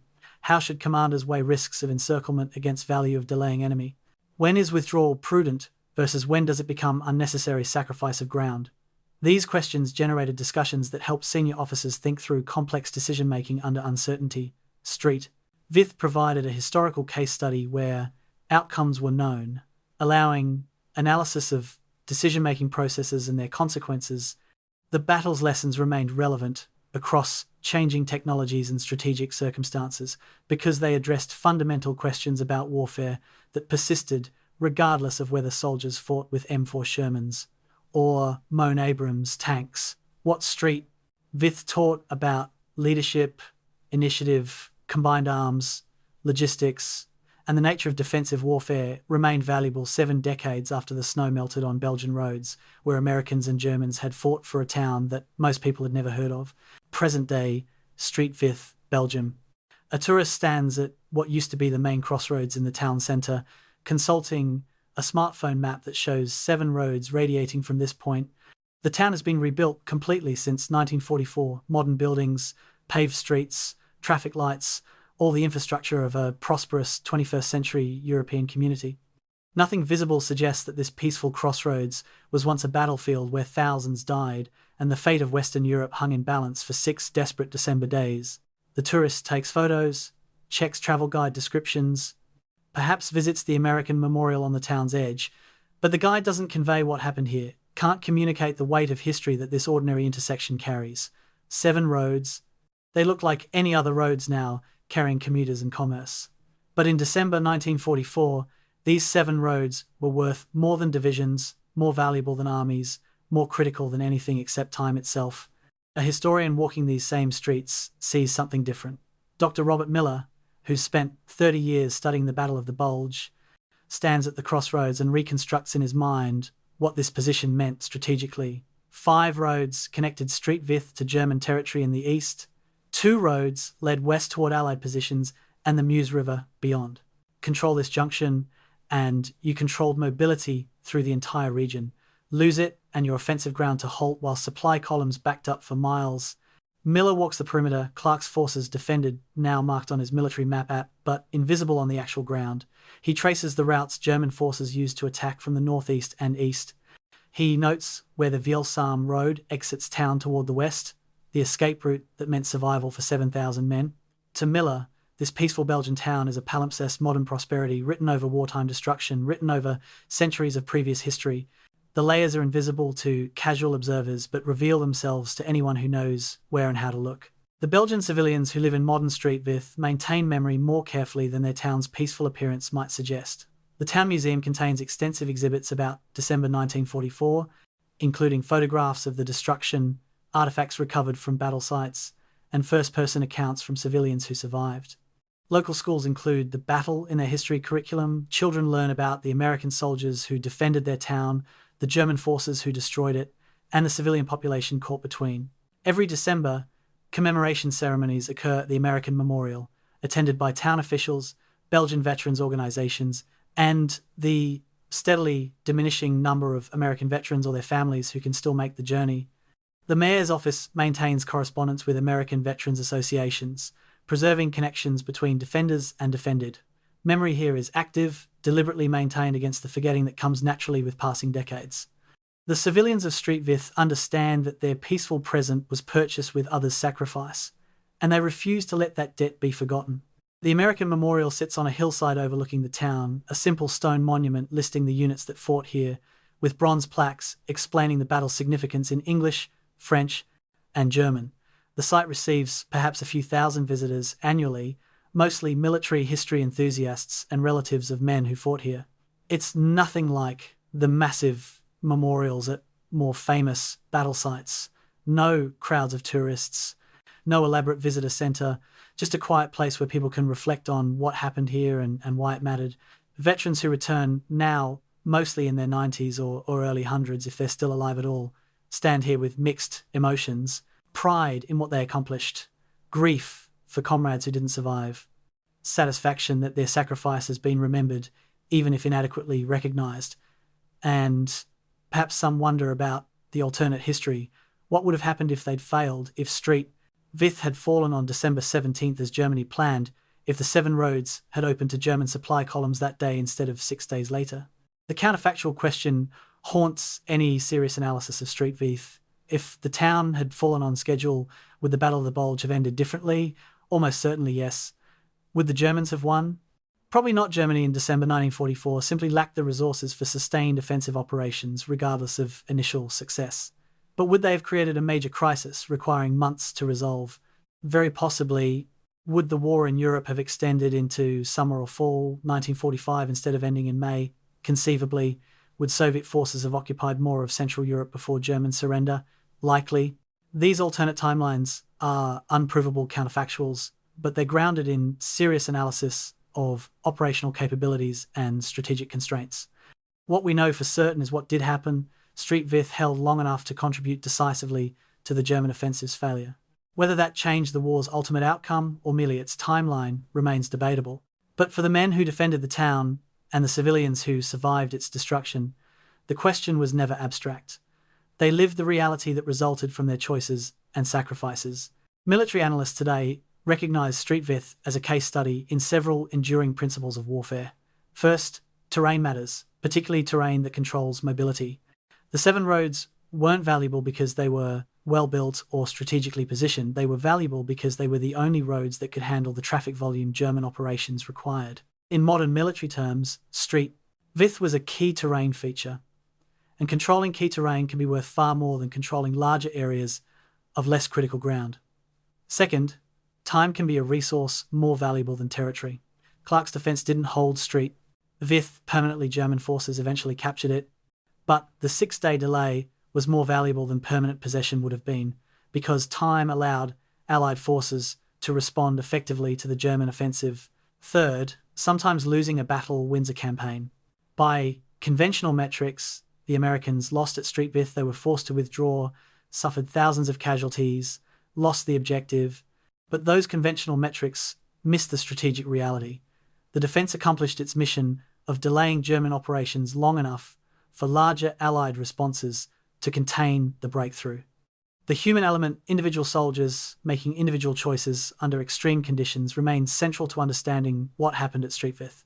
Grand strategy and operational planning mattered, but battles were ultimately won or lost by men in foxholes, tank crews, artillery gunners, medics, engineers, and all the other individuals whose collective actions determined outcomes. The soldier who held his position 10 minutes longer than seemed survivable, the tank commander who positioned his vehicle perfectly to destroy a German tank threatening a critical road junction, the artillery forward observer who called fire on his own position because German forces had overrun it, the medic who treated wounded under fire without regard for his own safety, the combat engineer who stayed behind to ensure bridge demolitions executed precisely on time. Thousands of these individual acts of courage, competence, and sacrifice accumulated into the defense that saved Street Vith long enough to matter. No single act was decisive. All were essential. This is the nature of infantry combat: grand outcomes, built from countless small actions by individuals whose names history mostly didn't record. The question of recognition, why Street Vith remains obscure while Bastogne achieved lasting fame, reflects broader patterns in how military history is remembered and taught. Dramatic narratives with clear heroes and villains, simple story arcs, and quotable moments become the stories that persist in public memory. Bastogne offered all of these: surrounded paratroopers, dramatic defiance, heroic relief. Street Vith offered a more complex story: mixed units fighting defensive withdrawal, tactical decisions balancing preservation of force against delay of enemy, successful withdrawal that looked like defeat but achieved strategic objectives. The simpler story gets remembered. The complex story gets studied by professionals but forgotten by the public. This pattern repeats throughout military history. Public memory favors dramatic last stands over successful retreats, famous one-liners over competent professional decisions, spectacular failures over workmanlike successes. Street Vith fell victim to this pattern. The soldiers who fought there accomplished something extraordinarily important through professional competence and courage, but their achievement lacked the narrative simplicity that creates lasting public memory. Standing at Street Vith's crossroads today, knowing its history, invites reflection on the nature of historical importance. Some places enter history through single dramatic events: Pearl Harbor, D-Day beaches, Hiroshima. Others matter because they were precisely the right place at the right time, where small forces achieved effects out of proportion to their size. Street Vith was the latter, not inherently important, but situationally critical, not dramatic in the Hollywood sense, but consequential in ways that shaped outcomes. The soldiers who defended it weren't necessarily braver or more skilled than soldiers fighting elsewhere. They were simply in the place where their courage and skill mattered most at that particular moment. That's often how history works, not through grand, preordained sweeps, but through accumulation of choices and chances, places and people intersecting in ways that determine futures none of the participants fully understood while living through events. The defense of Street Vith was one of those intersections, a crossroads where 7 roads met, a moment where tactical decisions influenced strategic outcomes, a battle that history has half forgotten but that changed the war's course regardless of whether anyone remembers. The final assessment requires acknowledging both achievement and cost. The defense of Street Vith saved thousands of Allied soldiers from encirclement, delayed German offensive operations by nearly a week, contributed decisively to the failure of Hitler's last gamble in the West. These are substantial accomplishments by any measure, but they came at a price: 10,000 American casualties, thousands of German casualties, hundreds of Belgian civilian deaths, a town destroyed so completely it had to be rebuilt from foundations up. Was the cost justified by the outcome? Military professionals analyzing the question almost universally say, yes, the strategic value of the delay justified the casualties inflicted and taken. Civilians and families of casualties might answer differently. There's no objectively correct answer to questions about whether human lives spent achieving military objectives represent acceptable trades. We can only acknowledge that decisions were made, lives were spent, and consequences followed that shaped subsequent history. The men who defended Street, Vith, and the civilians who endured its destruction paid prices that can't be calculated in casualty statistics or strategic analyses. Their sacrifice bought time, and that time contributed to Allied victory. Whether the trade was worth it isn't for historians to judge definitively. It's for each person to assess based on their own values and understanding of what was at stake in December 1944. The 7 roads of Street Vith carry traffic again now. Commuters, trucks, tourists, all the routine flows of modern European life. The roads don't remember the tanks and half-tracks that crawled along them in December 1944. The supply columns that backed up waiting for routes to open. The wounded evacuated along them. The soldiers who withdrew fighting under fire. Geography persists while history fades.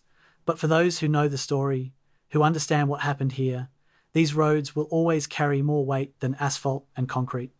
They're reminders that sometimes the most important places aren't capitals or monuments, but ordinary crossroads, where extraordinary people did extraordinary things under circumstances that tested them absolutely. Street Vith held because it held. Other battles could be fought, other victories achieved, other lives saved. That's the story. Not a simple story. Not a story that translates easily into movies or sound bites, but a story worth remembering, worth studying, worth honouring, because the defence of Street Vith demonstrates something essential about warfare and human courage. That sometimes ordinary people in the right place at the right time, refusing to quit when every rational calculation says they should, can change history through sheer determination and professional competence. That lesson remains relevant regardless of how many years pass or how much technology changes. And that's why Street Vith matters, even if most people have never heard of it. Some battles are fought for public recognition, others are fought because the situation demands it and someone has to fight. The men who held Street Vith were the latter. They did their duty. They bought time with their lives and freedom. And that time saved a campaign, possibly changed a war, certainly prevented catastrophes that alternative timelines might have produced. That's enough. It has to be enough. Because it's the truth of what happened at 7 roads that met in Belgium in December 1944, when the defence of Street Vith became the battle that mattered more than anyone realised while living through it.